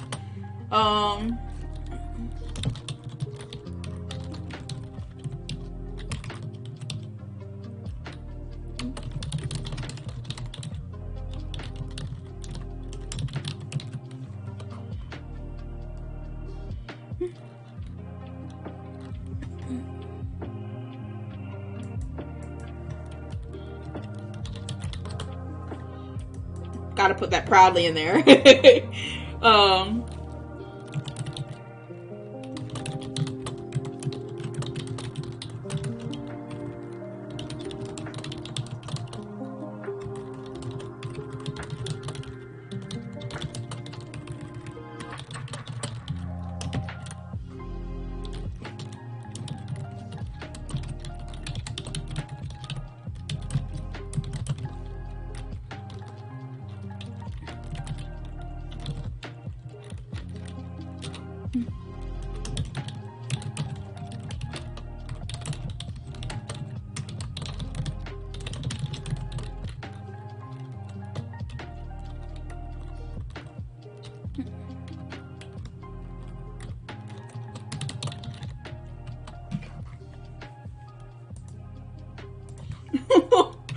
That's cool.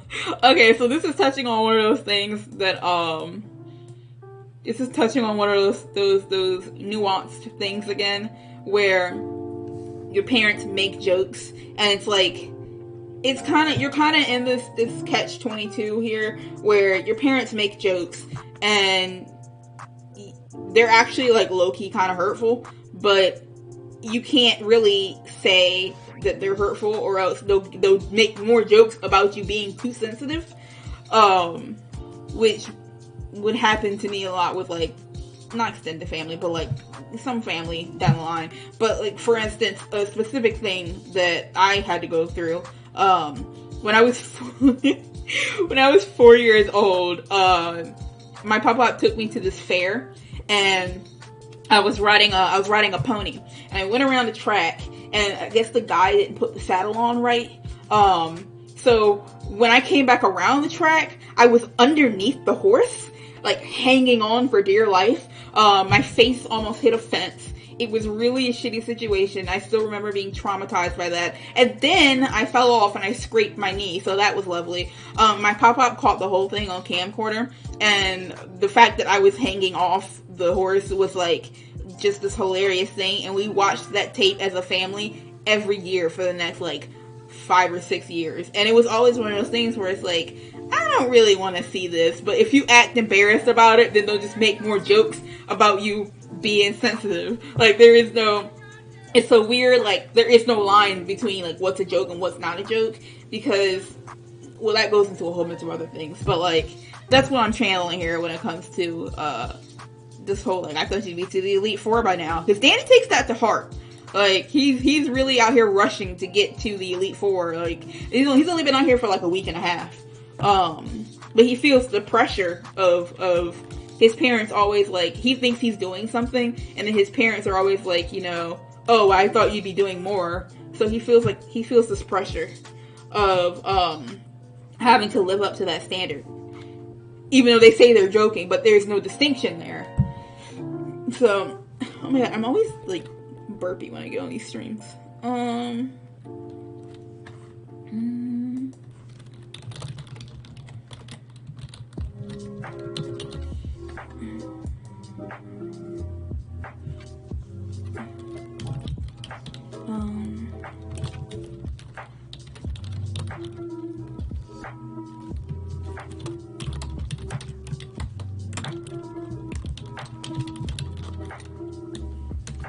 Alright,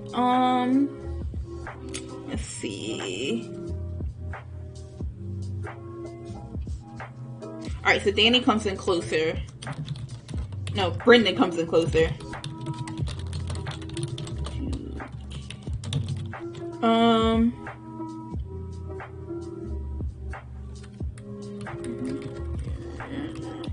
Reaching for Danny's arm. That's when...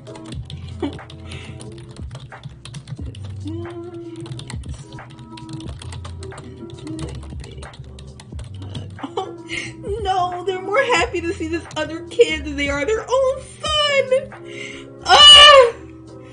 I'm hurting. God. Ugh.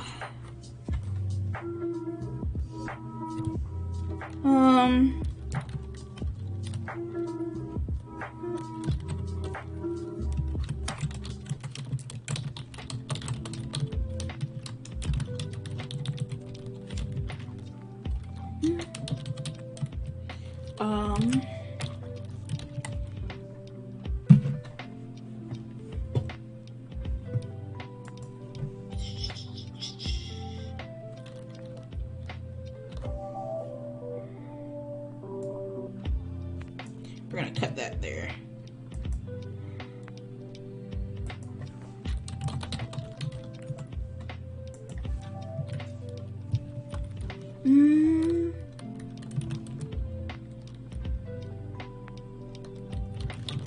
See.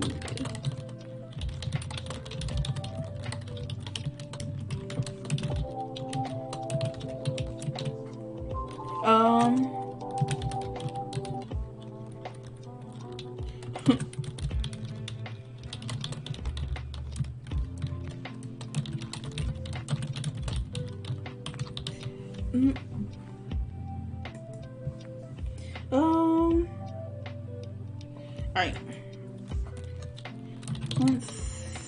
Okay. Brenda breaks from the hug.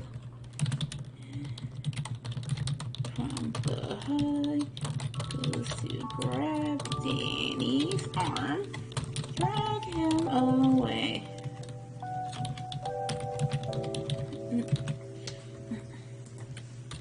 Danny still looks dejected because his parents suck. Alright, and then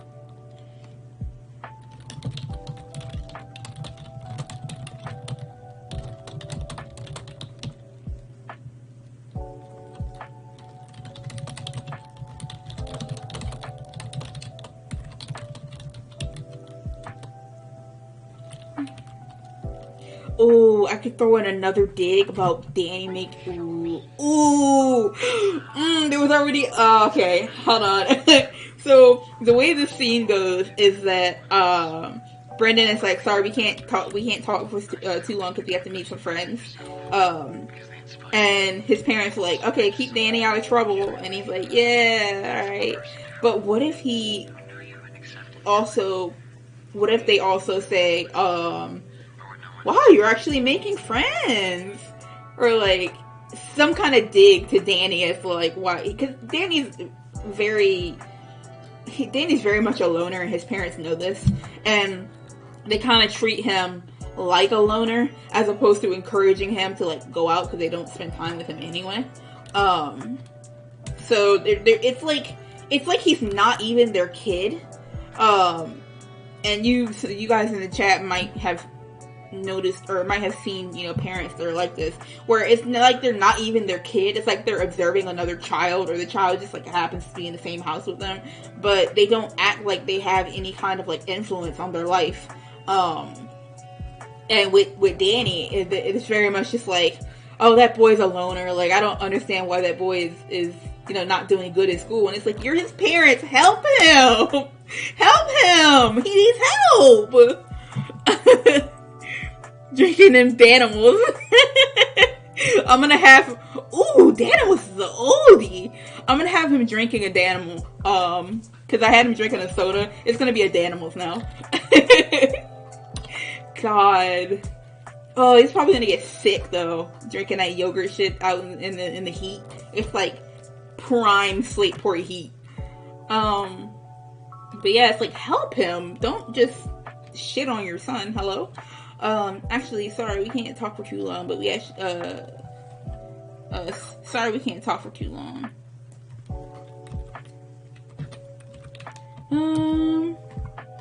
Ursa retcon.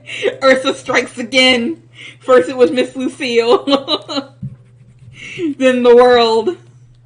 Alright, sorry we can't talk for too long, but we actually have to meet some friends.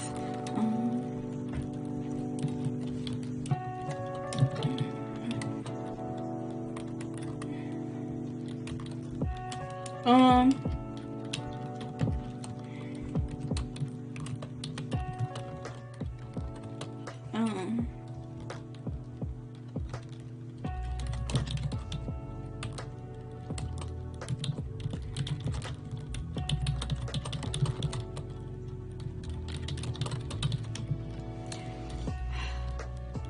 oh.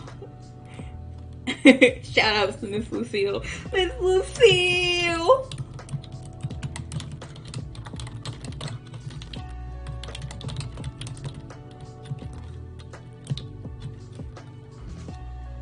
Oh my god, I hate writing his parents. I hate them. God, it's like, it's all kind of like tongue-in-cheek. Well, it's not really all tongue-in-cheek, but it's kind of tongue-in-cheek a little bit. But it's, again, it's that line of like, are y'all kidding? When you talk about like, when you shit on your son for not being able to interact with people, are you kidding about that? Or are those jokes? Like, it's the tough love thing. Like, tough love can work when the person is old enough to discern between, like, what is tough love and what's, like, actual, comments or criticisms of them. But when you're, like, a baby, when you're a bab, and you go through this whole tough love thing, it's like, well, damn, I don't really know what to think. Like, you could be saying something nice about me, and turns out it's just a low-key dig, or you could be saying a low-key dig that, like, might mean something nice. Like, say what you feel. Be open and honest with people. Because then that evolves into a lifetime of not knowing if you can trust people. It evolves into trust issues. And isolating yourself because, like, it's getting too real now. It evolves into isolating yourself because you don't know, like, who's saying what, like, what people mean when they say things. You start scrutinizing everything, and it becomes it's tiresome to interact with people. Which Danny's like 11, and he's on his way there real quick. Brendan is helping him stay afloat, but he can only do so much. Alright, so sorry we can't talk for too long, but we actually have to meet some friends. See you helping Danny actually interact with some people for once. Keep him out of trouble for us.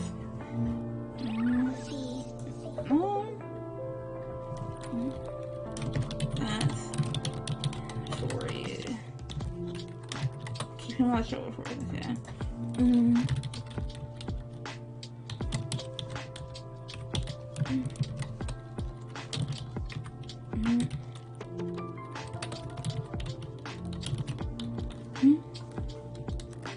Alright, so Brendan drags Danny's ass over. A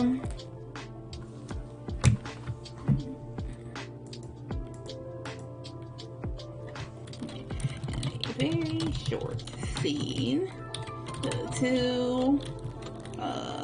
This one panel.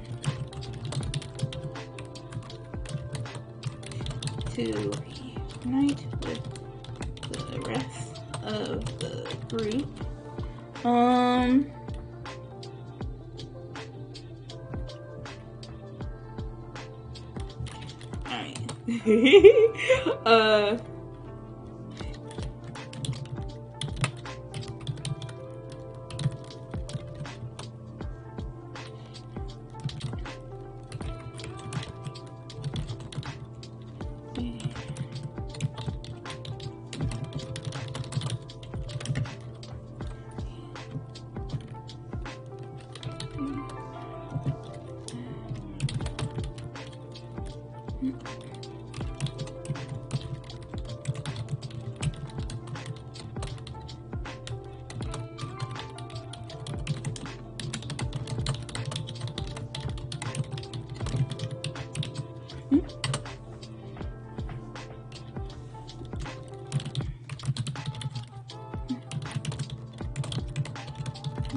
Alright, and then... Okay, and then that's in one. Hopefully I can fit that into one panel.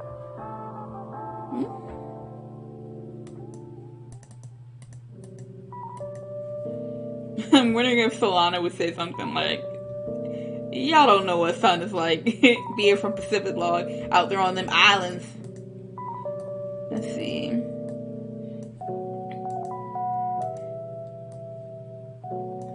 Oh, Danny. Golly. My poor baby. And like, the part that hurts the most is the fact that he still loves them. They're his parents. But it's hard. It's always hard to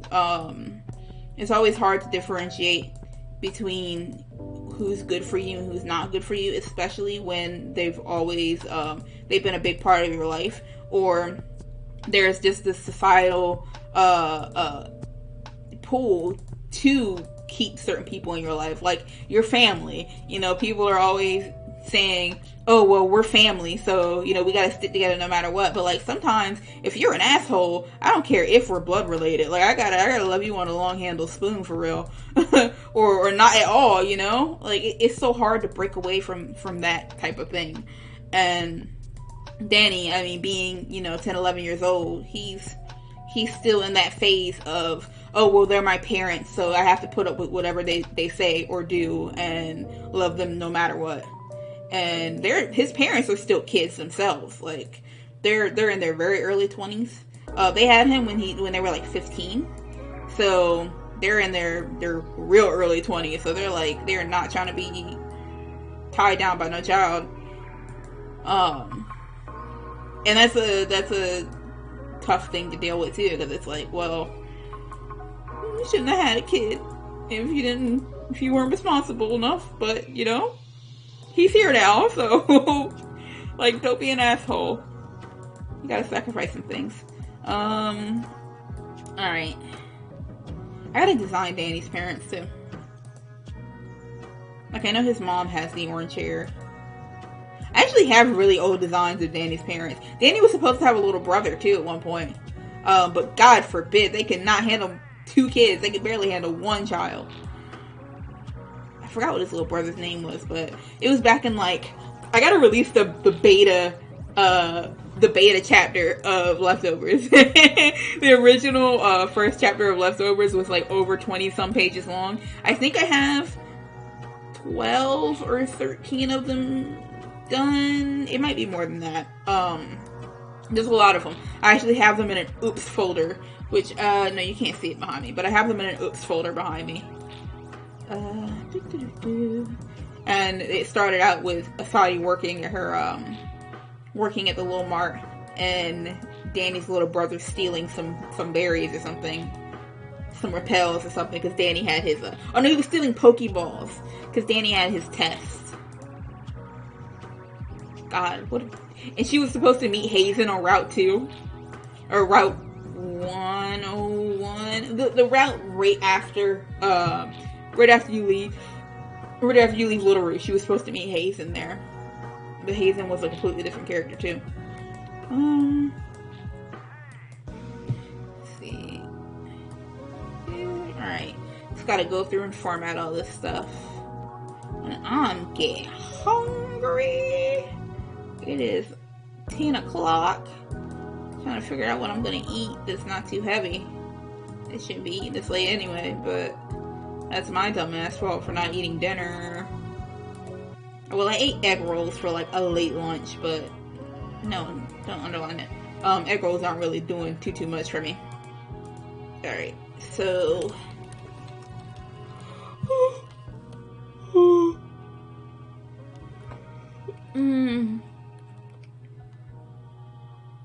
there is a brief clip of them all on the bus.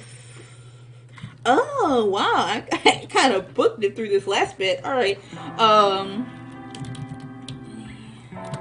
Standing.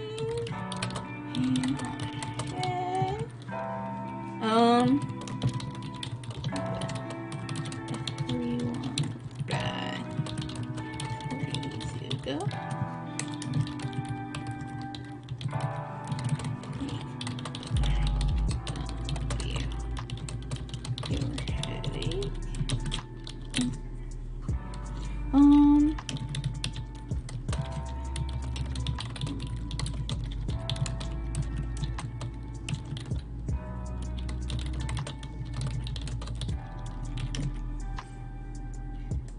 Sally is tired.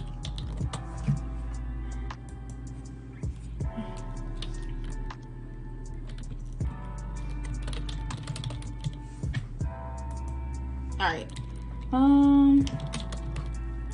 The next page involves the travel back home.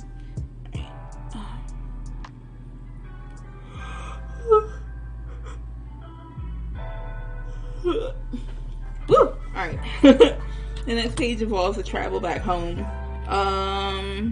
They're on the bus. All on the bus. Through me, Keila, and Tilly are all out.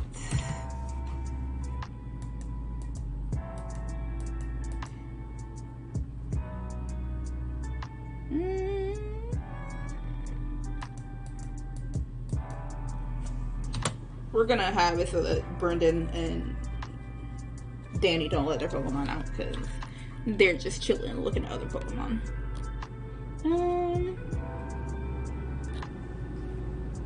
Next page involves the travel back home. They're all on the bus and the main troop takes the seats to the right. And there. Oh, you know what? And Solana looking at Pokédex. Mikhail is looking at his phone while Nathan sleeps on his shoulder. Looking back.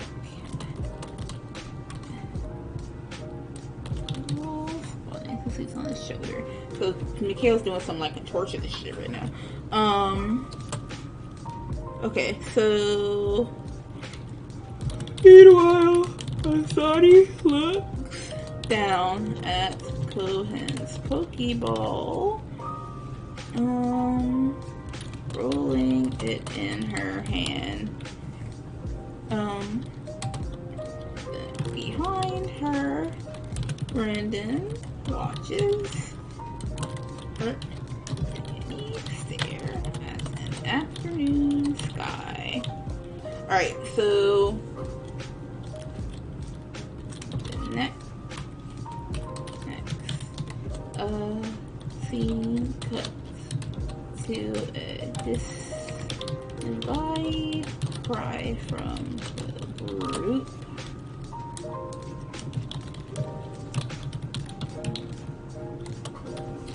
Alright. See Brandon in the foreground with Danny way back behind, a bit shocked at the decision. Alright,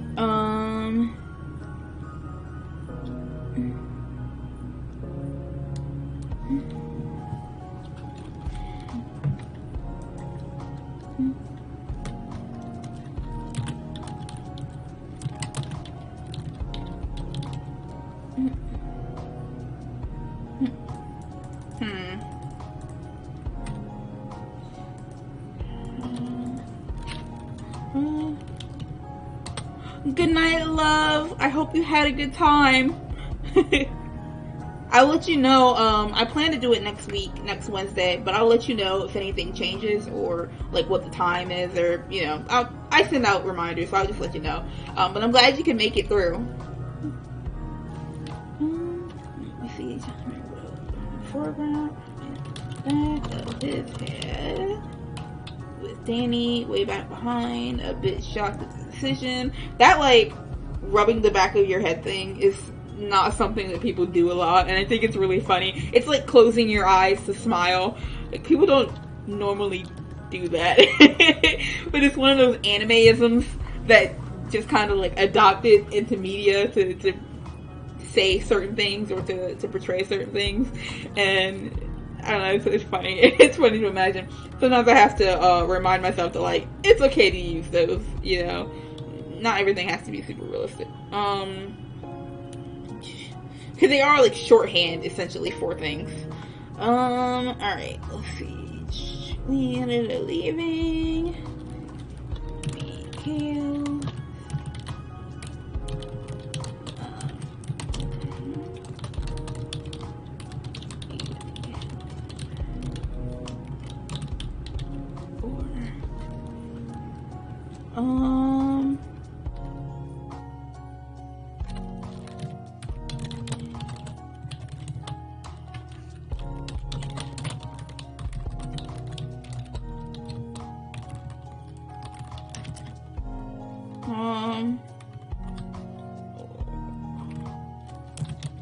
Play. I gotta figure out how he's gonna say we didn't get to battle or play any. We didn't even get to battle. Or he's gonna say play any games, because playing games is like a big point of contention in chapter. Wow, was it 14? Oh yeah, y'all completely missed that. Yeah, playing games is a big point of contention. So,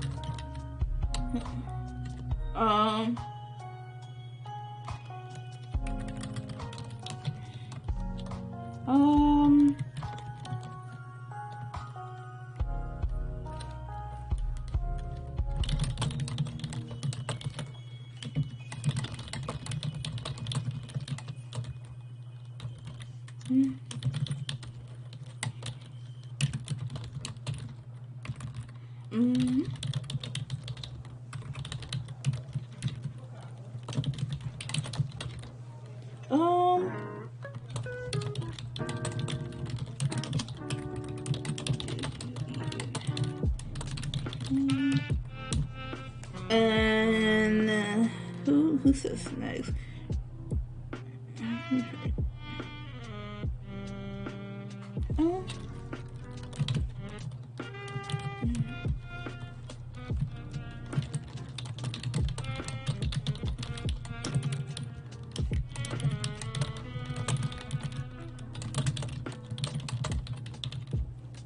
He's always next time.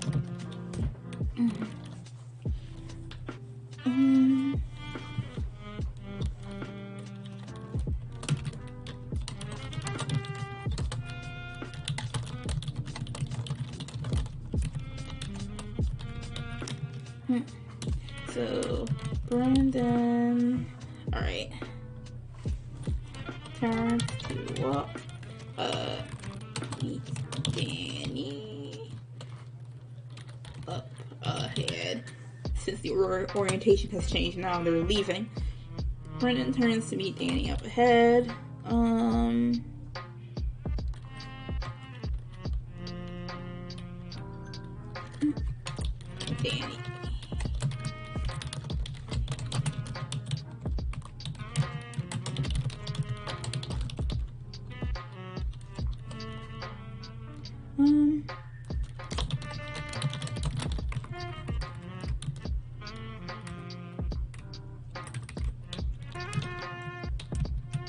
Alright, then Brendan hits him with that.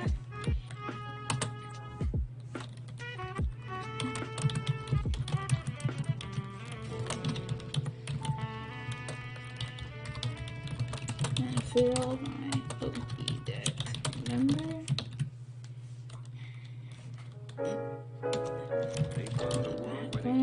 Solana nudges Celeste. Who's nervous? Hold on.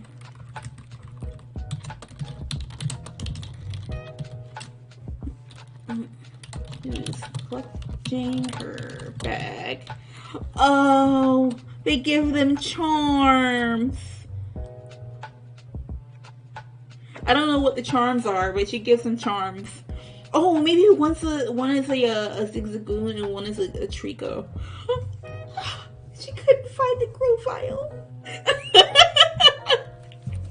I love Medio shit like that. She's like, I couldn't find a profile, but I did my best. Another Celeste clutching her bag. She gathers the courage. And you see a shot of her walking up to Brendan. He turns around to meet her gaze.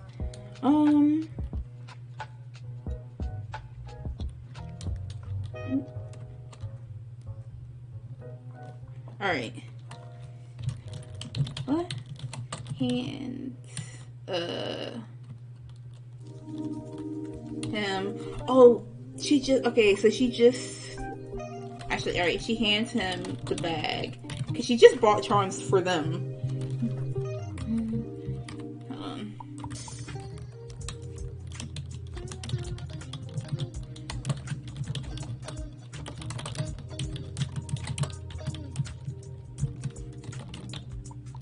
I think 3 eyes is too much.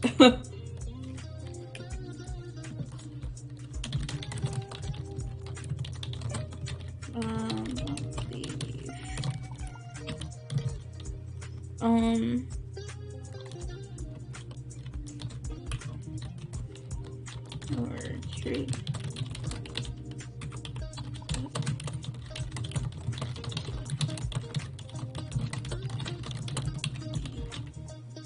Alright, so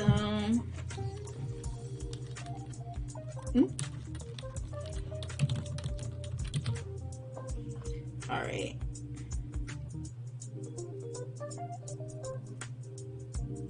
Oh my god.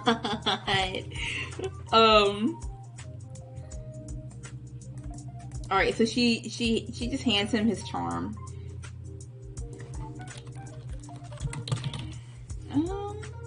Or is it more like a keychain? It's kind of like a keychain.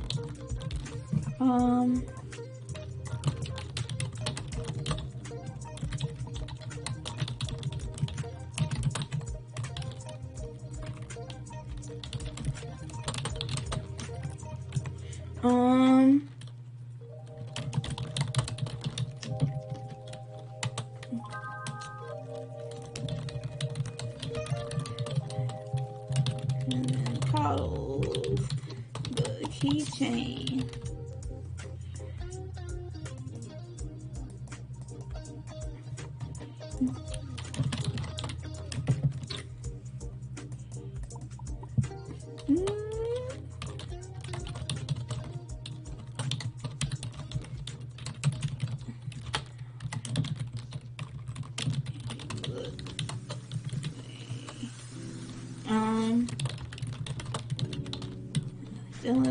That's when we see a shot of a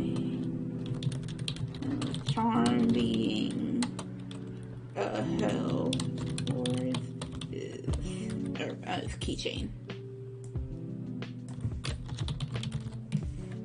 Towards his face. Alright.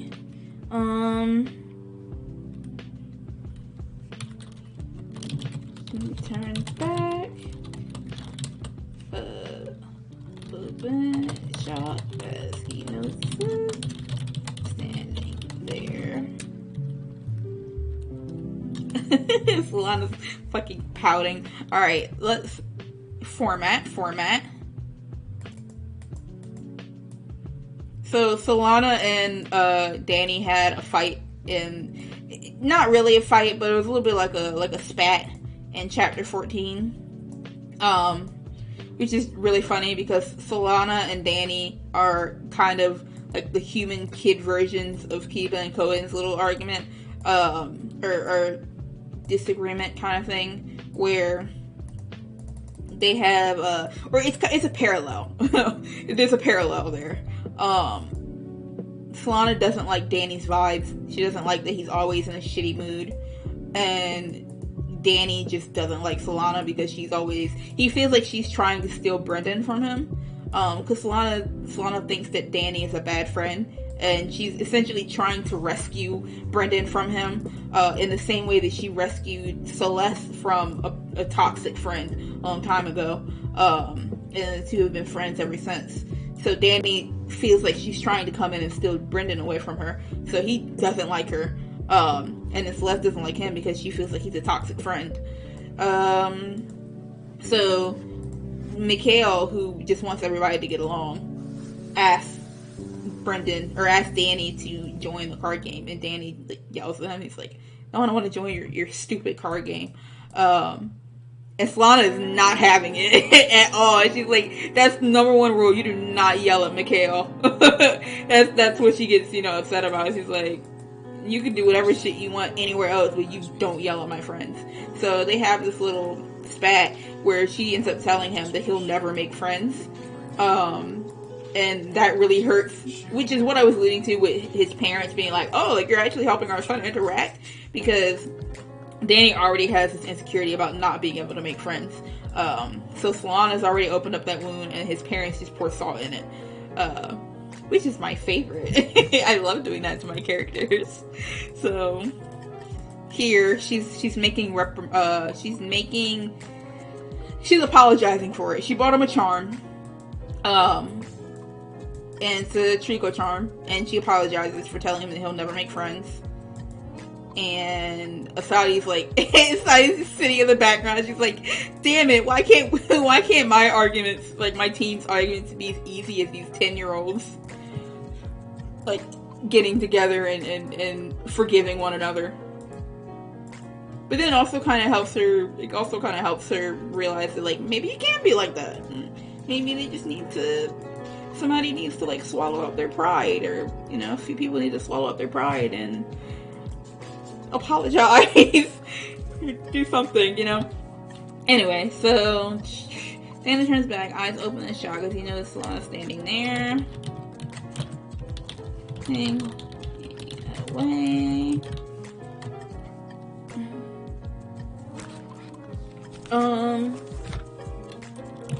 Couldn't find a grove vial. This is all they had.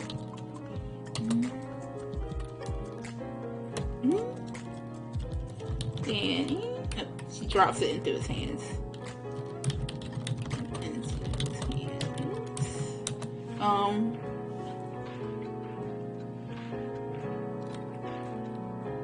Actually, wait, no.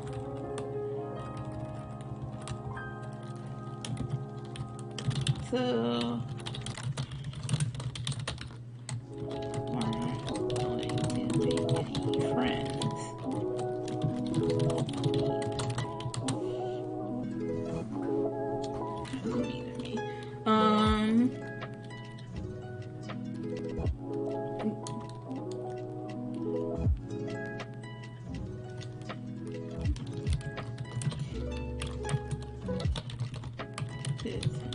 taking it.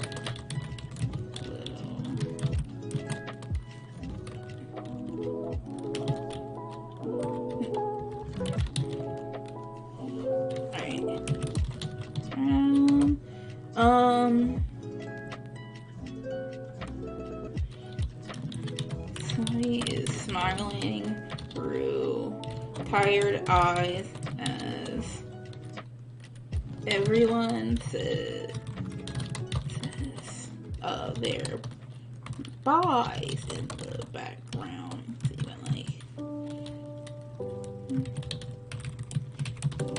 Nice.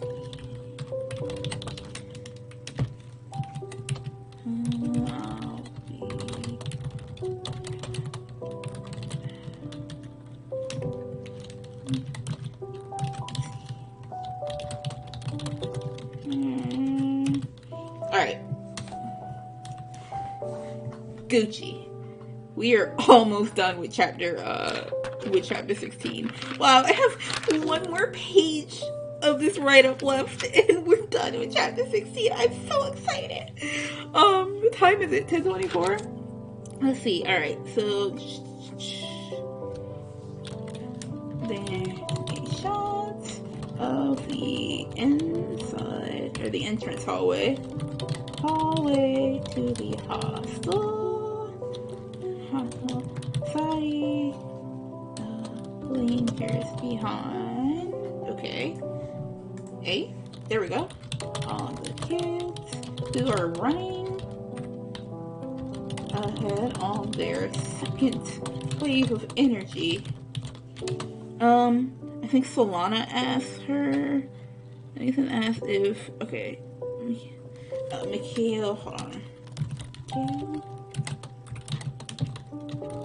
We should finish that card game from earlier.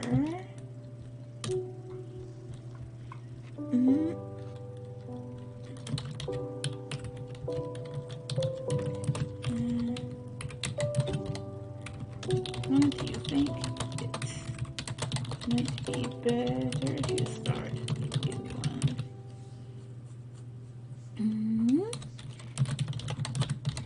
Sorry. Alright, gotta make sure you guys can see everything.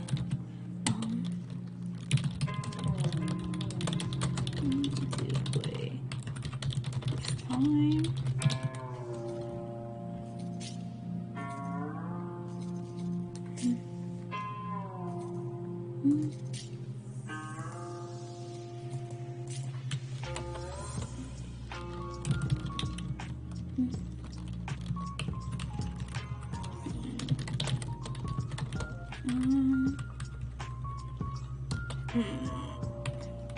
You know, it doesn't have to mention that they're gonna go to the bedroom. Alright, are you gonna play this time? Bye. Isol, what did she say?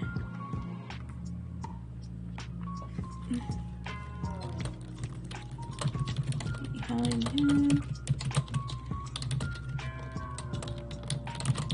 Billy had a call to make. I think going to lay down.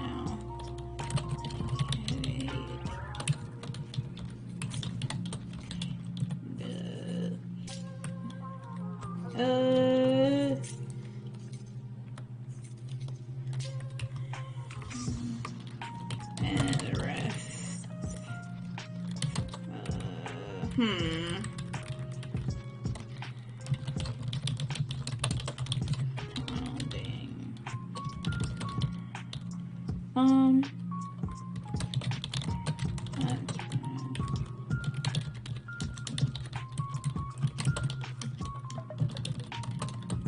We should play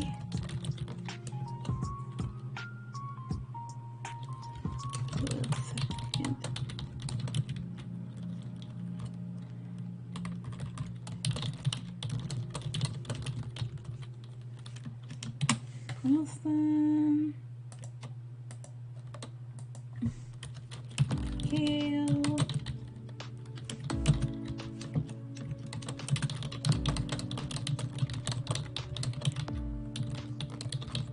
it's all, it's not this.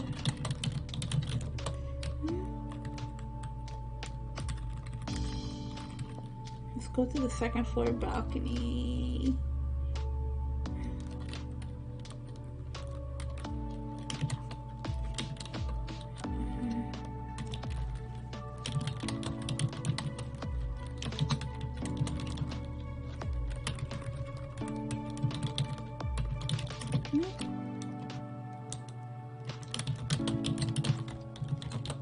Oh my god, my nose.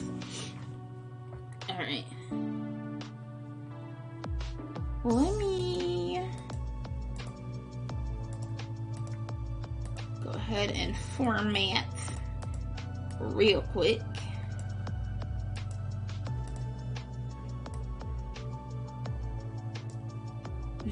I love Solana's like, yeah, I guess I'm sorry.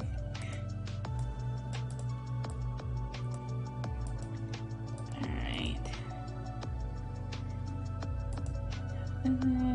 Okay. Hey, perfect.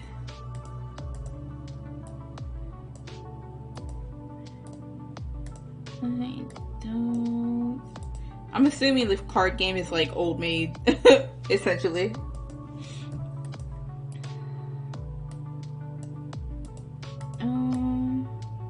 Keep gonna play this time. Make...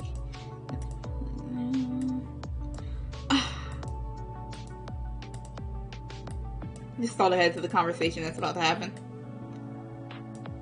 My babies.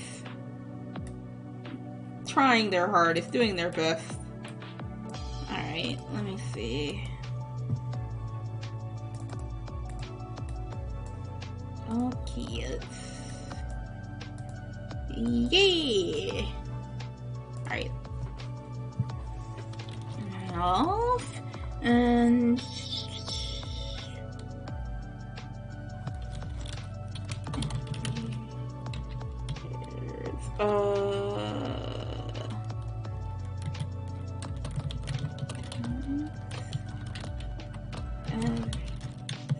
Presented by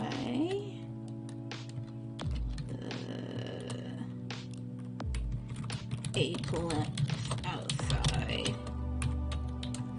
Sadi is leaning against a wall.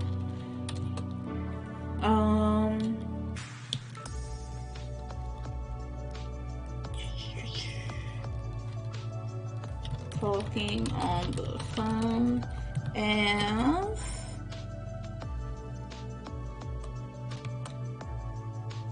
a few workers. Oh wait, I forgot. Oh no, she doesn't actually say that. Okay. I thought there was a part where the lady who's like works the front office of the hostel tells them that Gidget is staying a little longer to make more money, but she doesn't actually tell them that. Gidget's just not there yet. So the kids scurry off, and there's a later time skip. Represented a glimpse outside, size against the walls, talking on the phone, there are a few workers,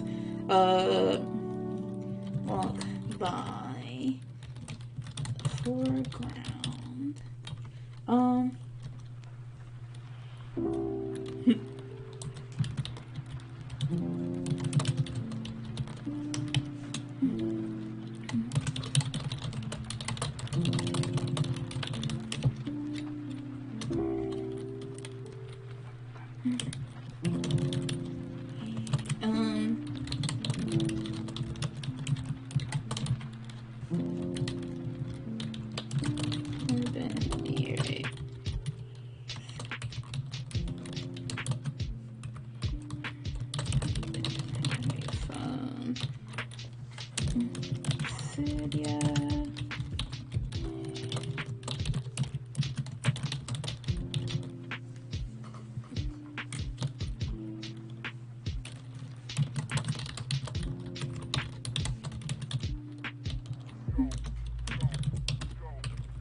Oh my god, this is like naturally flowing out of me because it's literally just the way me and my mom talk.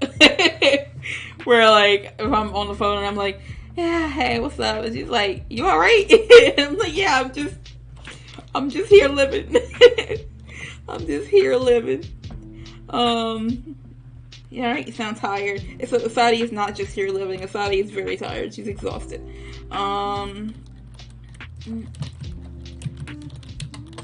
Bit.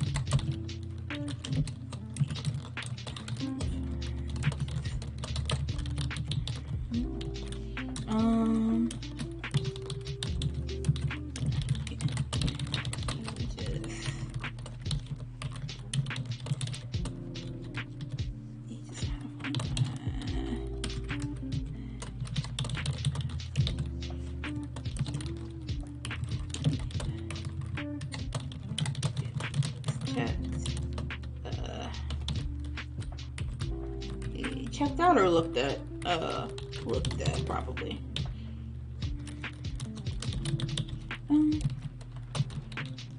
It's probably nothing.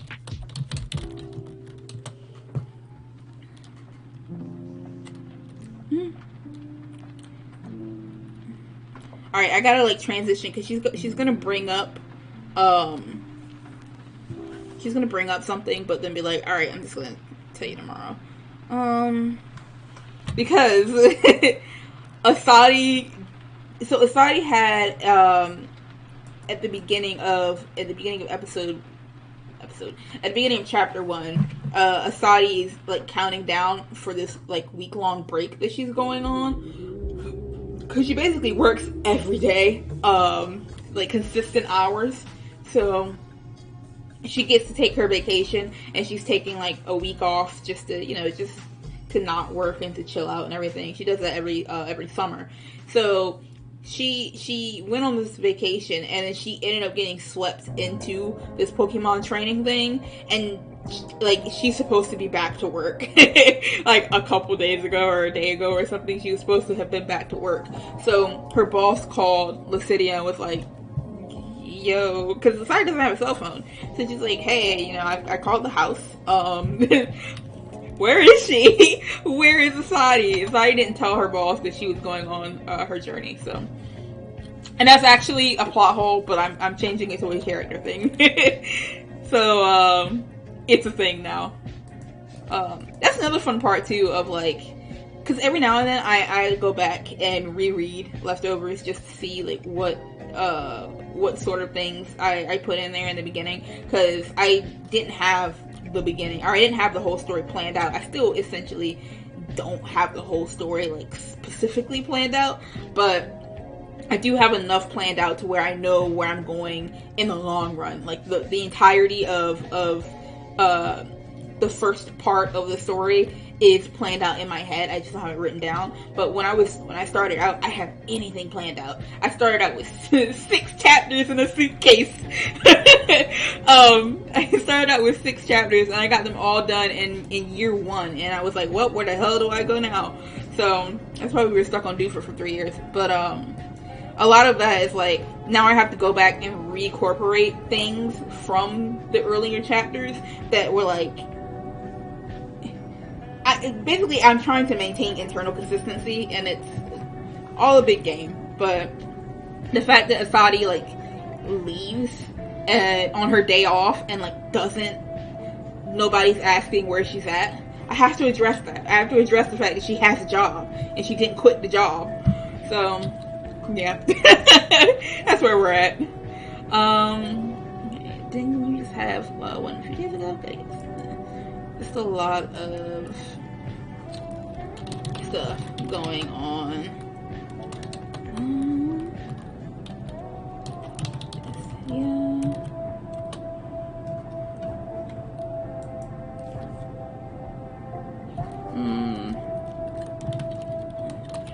Busy.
tomorrow. Down.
Alright, cool. So that conversation is done. Hey, at least I have their voices down. Because again, it's literally just me and my mom. Except, instead of calling, Lucidia calls her Sadie Waddy, my mom calls me her wink wink stink stink. So every time I have a birthday, she like makes a point to be like, "You're never too old to be my wink wink stink stink." And I'm like, you know, you're right. I'm never too old to be wink wink stink stink. Alright. I have to go grab my other notebook because we're to the last interaction of this chapter, which is a talk between Asadi and Cohen. And I planned this months ago, which it was supposed to happen way down the line too. It was supposed to happen during like the Virgin Turf arc, but things got shifted and it just, suddenly got kind of integrated into this chapter, because I think one of the biggest issues, and this kind of happened too with the original chapter 13, where Asadi and Sammy both want to avoid the problems, or well, Asadi more so wants to avoid the problems. Sammy just kind of has no choice, because it's not like he can coerce, or he will coerce Asadi to like let them out or let them fight, because he doesn't want conflict either. But they've been like avoiding the problems, and I as an author too was also avoiding the conflict, which meant that whenever the conflict would happen between Kiba and Cohen, it would come from an angle of like, okay, well, let's squash this real quick, instead of actually exploring that exploring that side of their characters and exploring the conflict from a character perspective. It would just kind of be like me wanting to get this over with, and that did a definite disservice to the conflict, kind of made it a bit shallow, and when I looked deeper into it, I realized that no one knew why they were upset to begin with. And again, I had that disagreement with my friend in the time it took me to write a plan out chapter 16, so it was like I also didn't know why I was upset afterwards. So I used that to my advantage for this whole Kiba and Cohen thing, and a lot of that was bringing things to the surface, instead of doing it like way later down the line, instead of mentioning the motivations for why they're upset like way later on, when they would not when they would naturally figure it out, because I am still doing that, but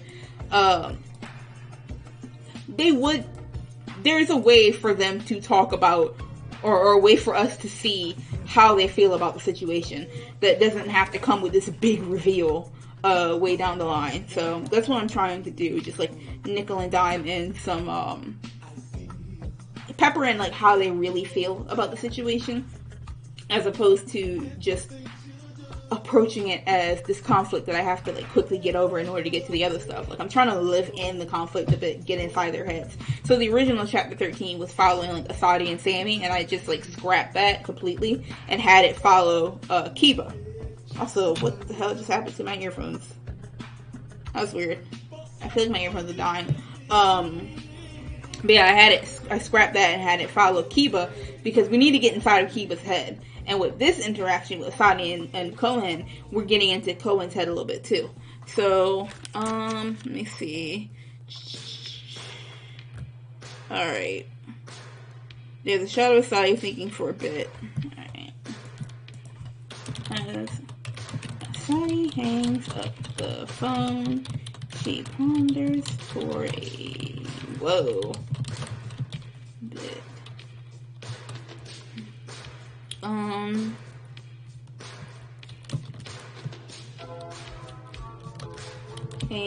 A hostile worker walking by.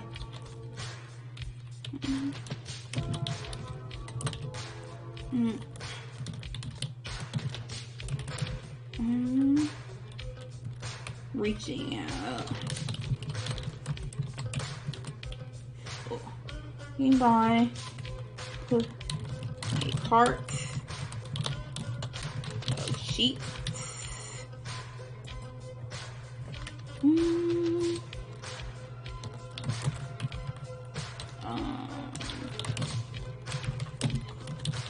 And is there still any food left in the pokey room?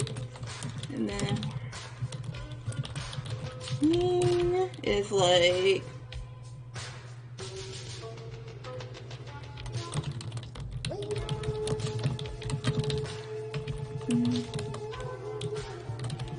get to it before the late shift ends. Alright.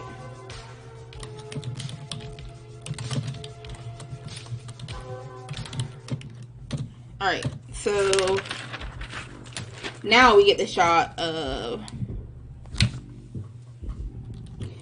the next jump could be pulled shot of he releasing Cohen into the empty room.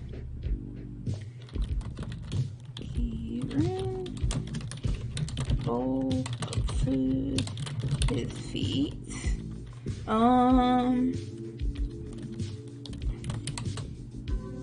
Shakes off the effects having just been released.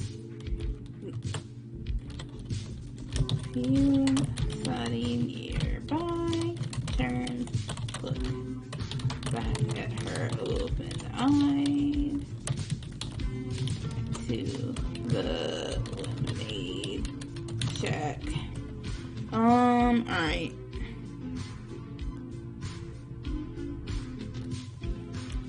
Okay. Alright. I will be right back. I need to go get my other notebook with that interaction in it, so. Oh, my hair is a mess. Ugh.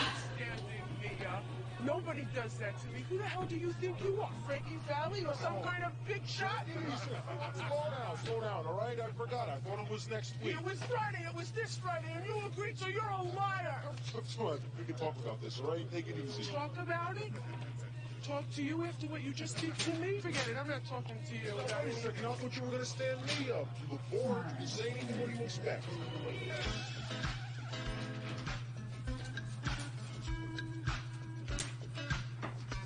I need a bookmark for this shit. Oh, here we go.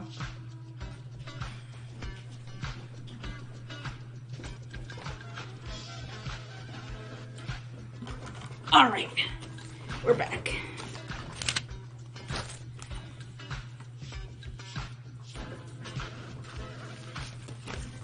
So I have another book here. I don't know if you can see.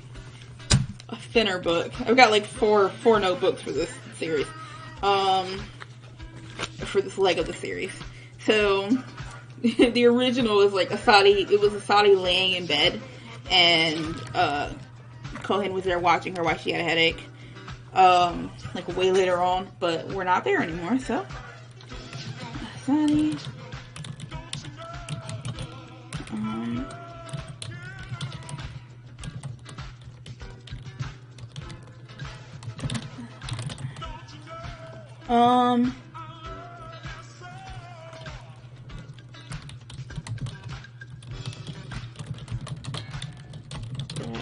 This morning.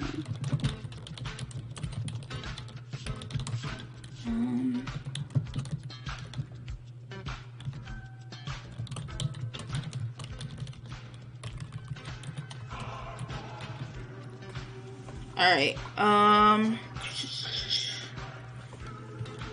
oh my god, more awkward silence. Okay, There are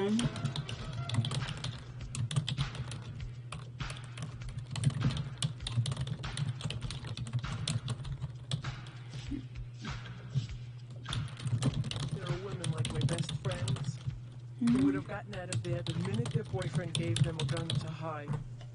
But I didn't. I gotta admit the truth. It turned me on. it's a really long, awkward silence.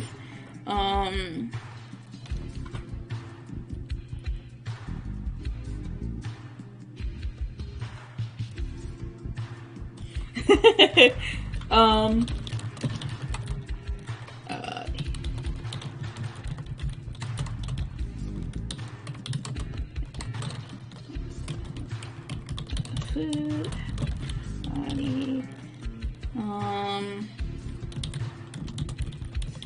wall, look up. Alright.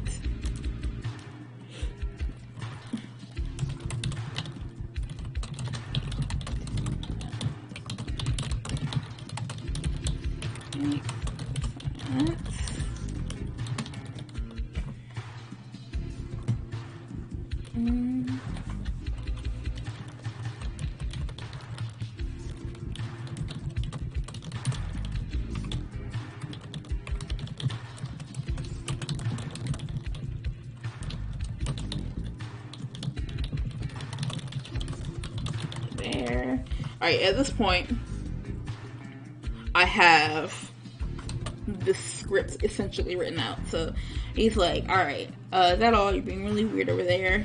Alright, and then this goes headlong. Alright, and then this goes into the conversations. Cool, so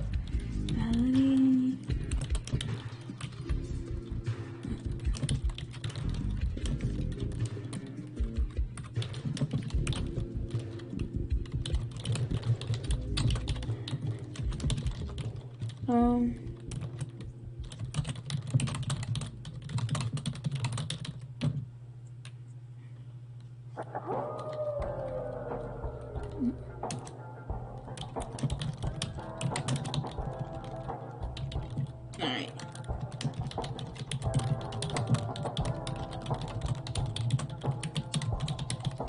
Okay.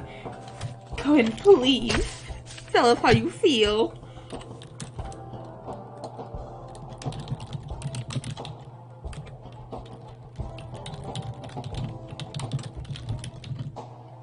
Mm-hmm.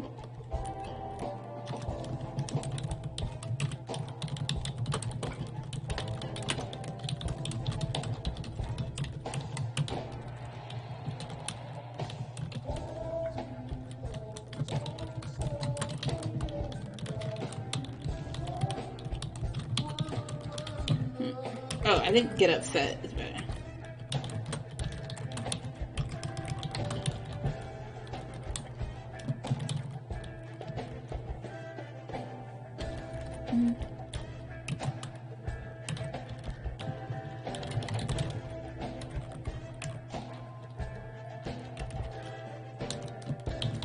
It's entirely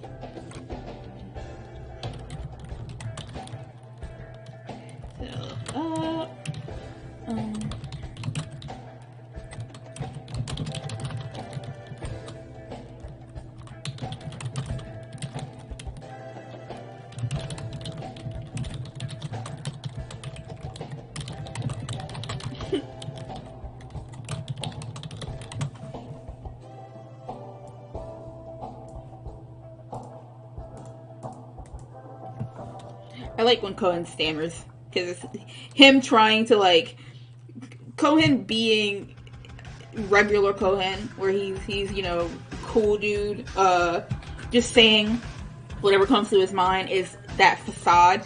But when it gets down to him actually trying to like talk about his actual emotions, he doesn't know how to. So he ends up stammering a lot, and I enjoy I enjoy exploring that.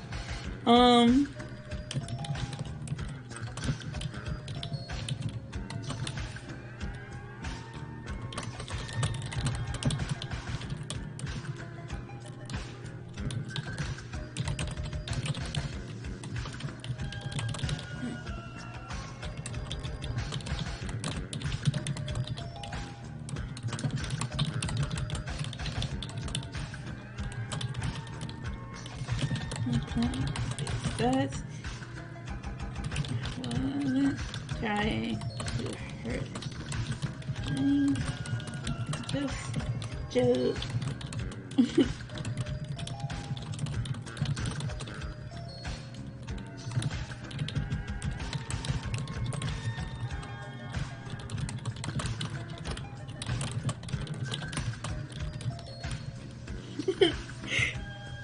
I love this interaction because there's like a cocktail of shit going on in here. There's Cohen not knowing how to express himself, so he's stammering all over the place. But then there's the self-deprecation, like the reason why he lets, like, I mean, Kiva calling him a fat ass does hurt a little bit, but he lets her do it because he's just so used to self-deprecating anyway, that he kind of doesn't. He doesn't picture himself being important enough in other people's eyes for them to not really care, or for them to care, you know, about his own feelings, because he doesn't care about his own feelings. So he's kind of in this self-deprecating, like, jokester. I make all these jokes to like cover up the fact that I'm actually really sensitive, or I put on this tough facade to cover up the fact that I'm kind of sensitive stage here. And that comes from, there's a lot of like upbringing stuff, a lot of themes of upbringing and everything I write, really, because of my own upbringing. So that comes from his environment, his like tough love environment.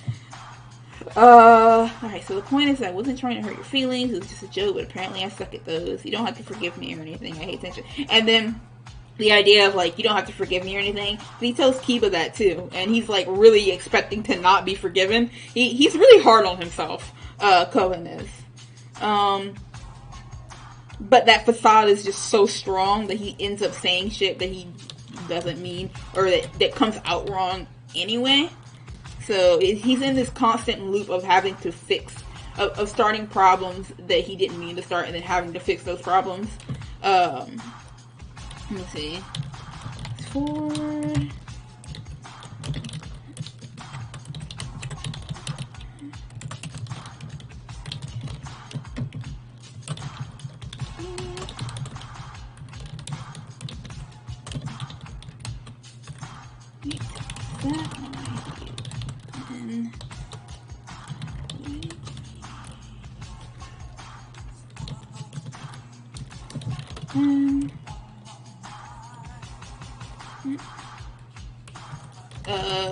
What is this leaning back, wide-eyed with a soul ground?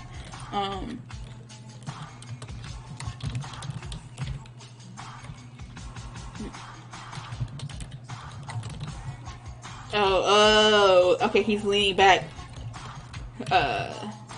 Put space between two.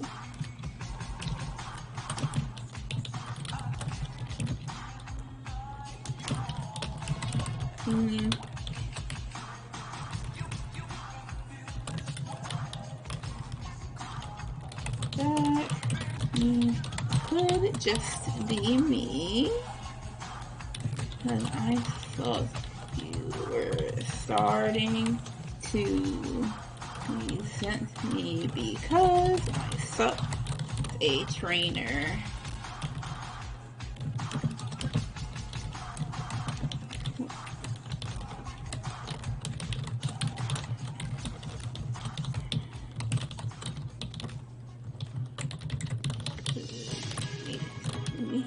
Oh my god, it's 11 o'clock. Wow.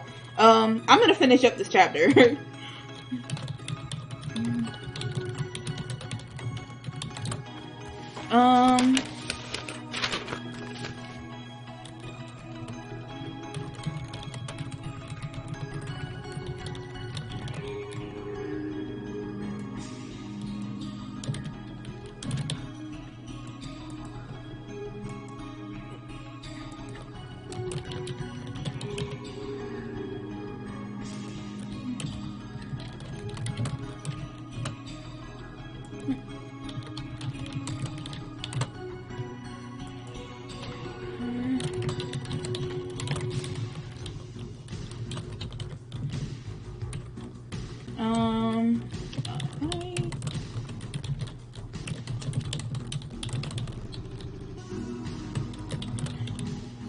I really hate you if I don't know you that well.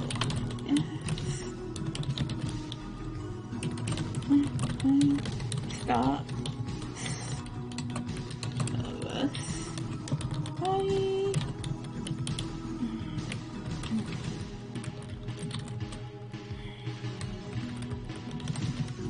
Oops, you guys can't even see that.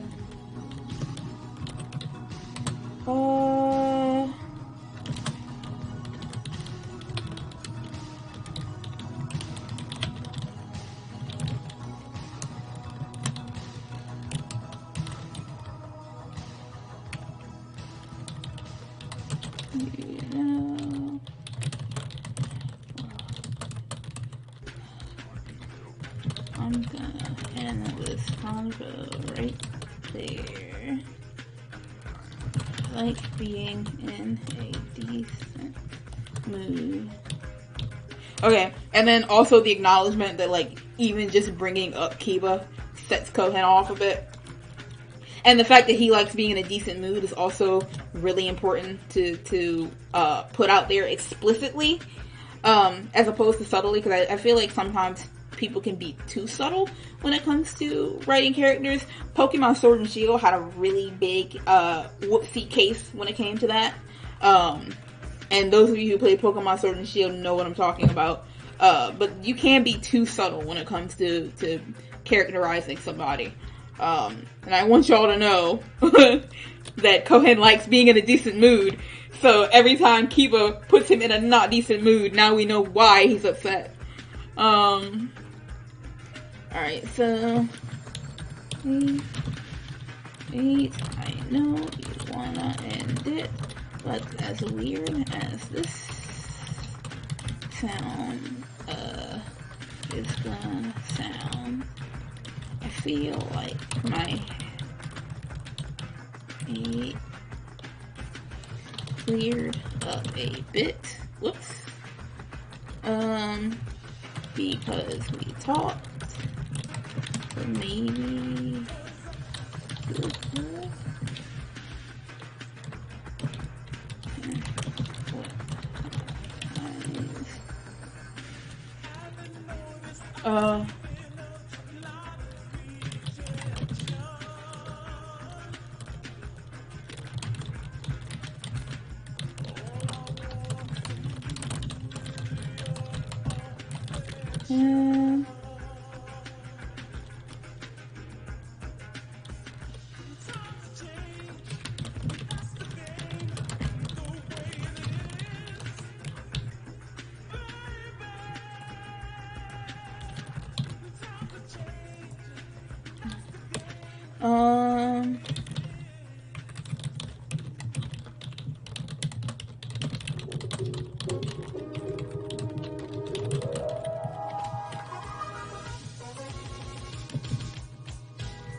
Okay, also bringing up the, just really, like, this, like, poor arc is about, like, clarifying the motivations of certain people.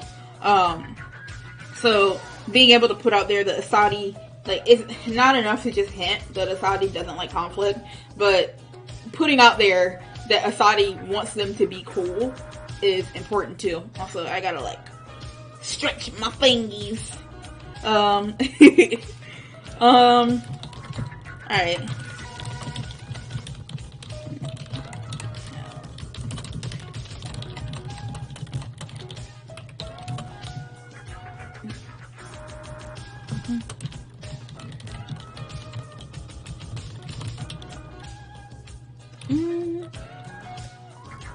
Should he be? Alright.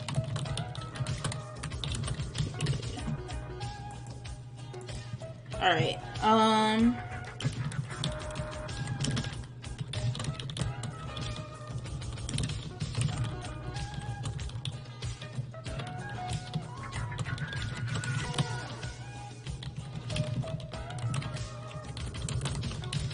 Get if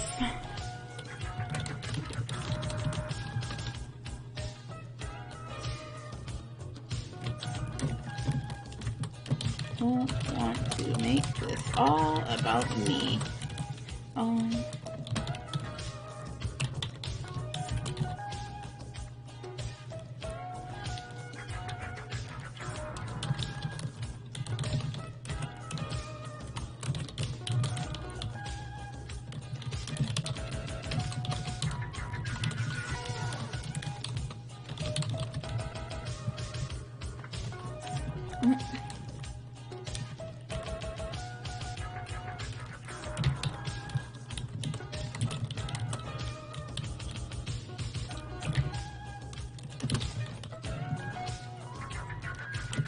Alright.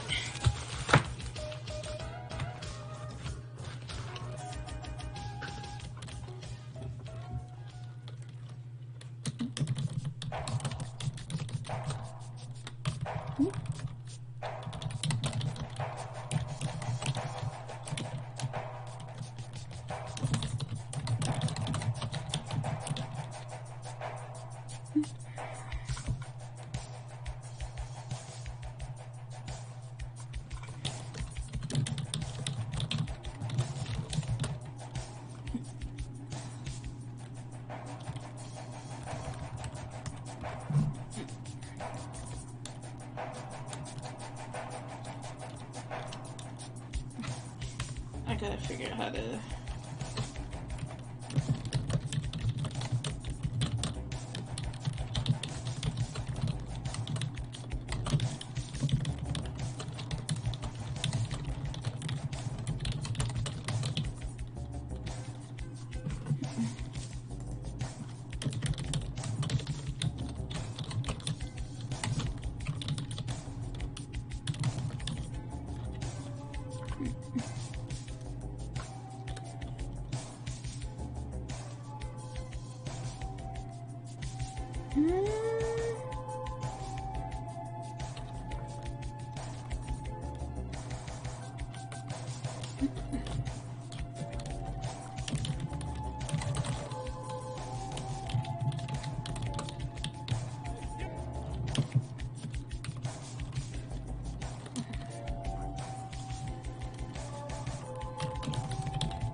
Face into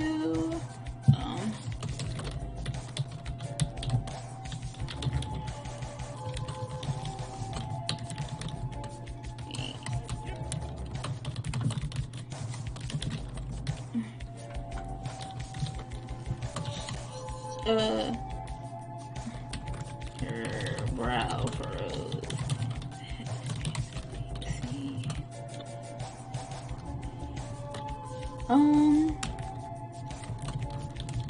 Eva. But it fades.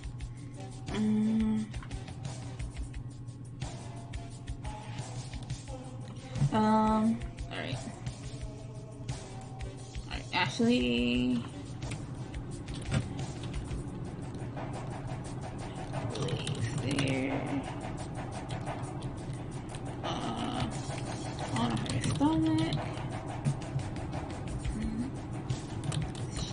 bury her face into the pillow. Alright. Last shot of the chapter is a pulled out one of her being the only person in the room, laying down as the room darkens.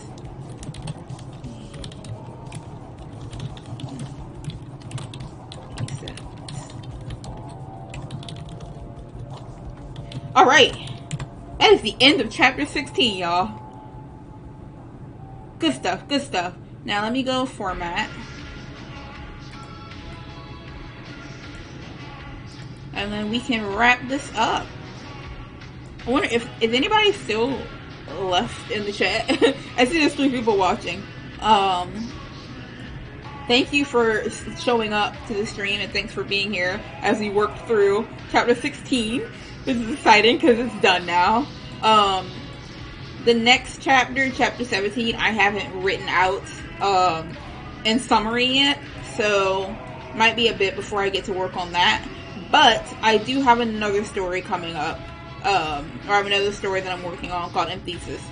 The only thing with that is that it's a big spoiler for my Let's Play, so I'll just probably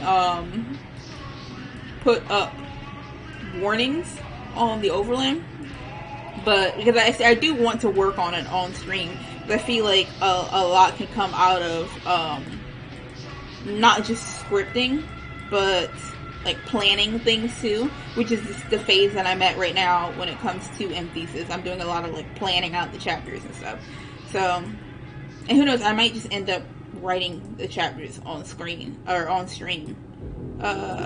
It's different because like with scripting, there's still a lot of visuals that are going to go with it, but with writing the chapter on stream, I mean, obviously I can go back and edit some stuff, but it's kind of like what you see is what you get. So I still gotta figure out how I want to do that, if I do want to do that, because I do want a lot of the stuff to be like a surprise for people.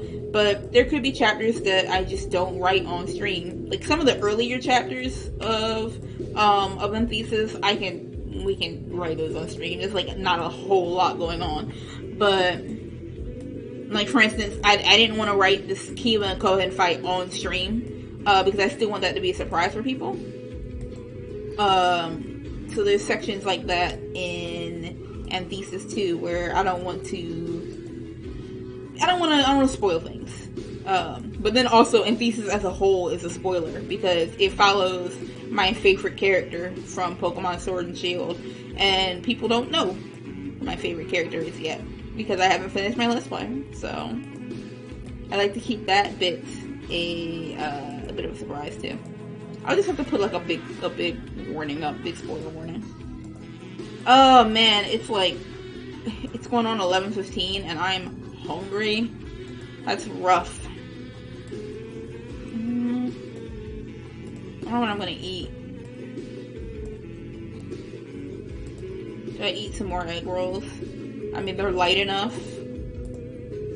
And I don't have to use up all my resources.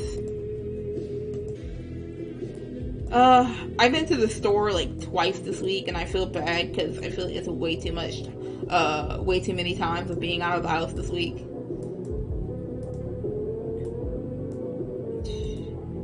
Okay, I need to find some crock pot meals or something to cook so I don't have to leave so much.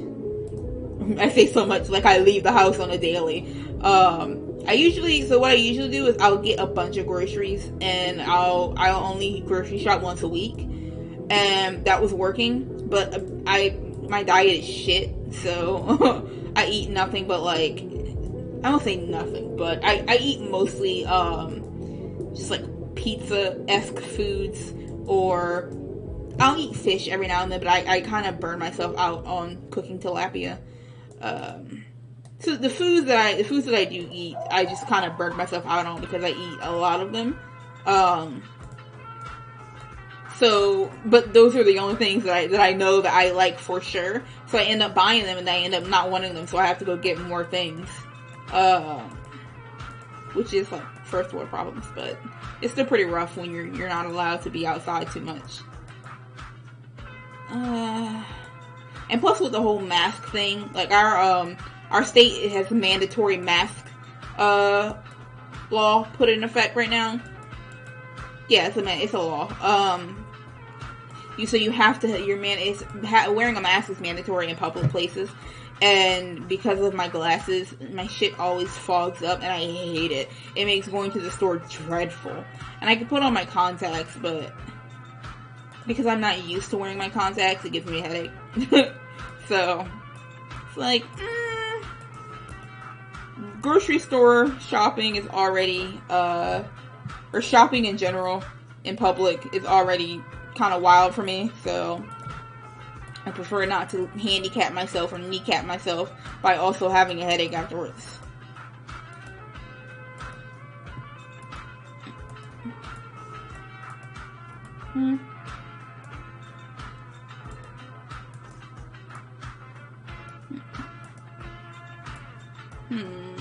Alright. Okay.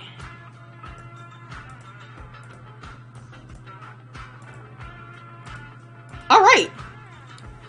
That ends chapter 16, y'all. How many pages is that? Oh my god, it's 18 pages. Jesus Christ.